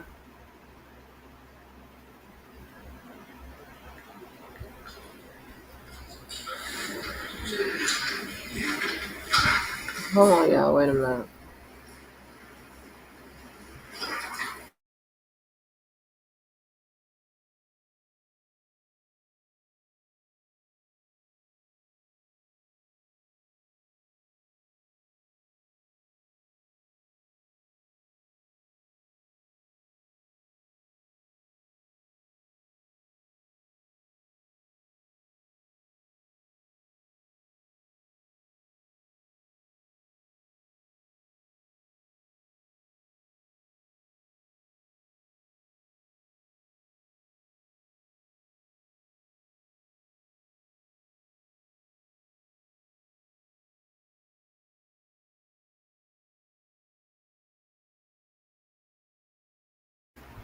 Okay.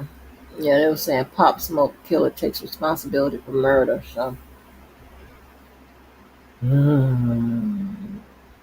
a minute, let me get off here because I've went on a Trump rant, honey. Ugh.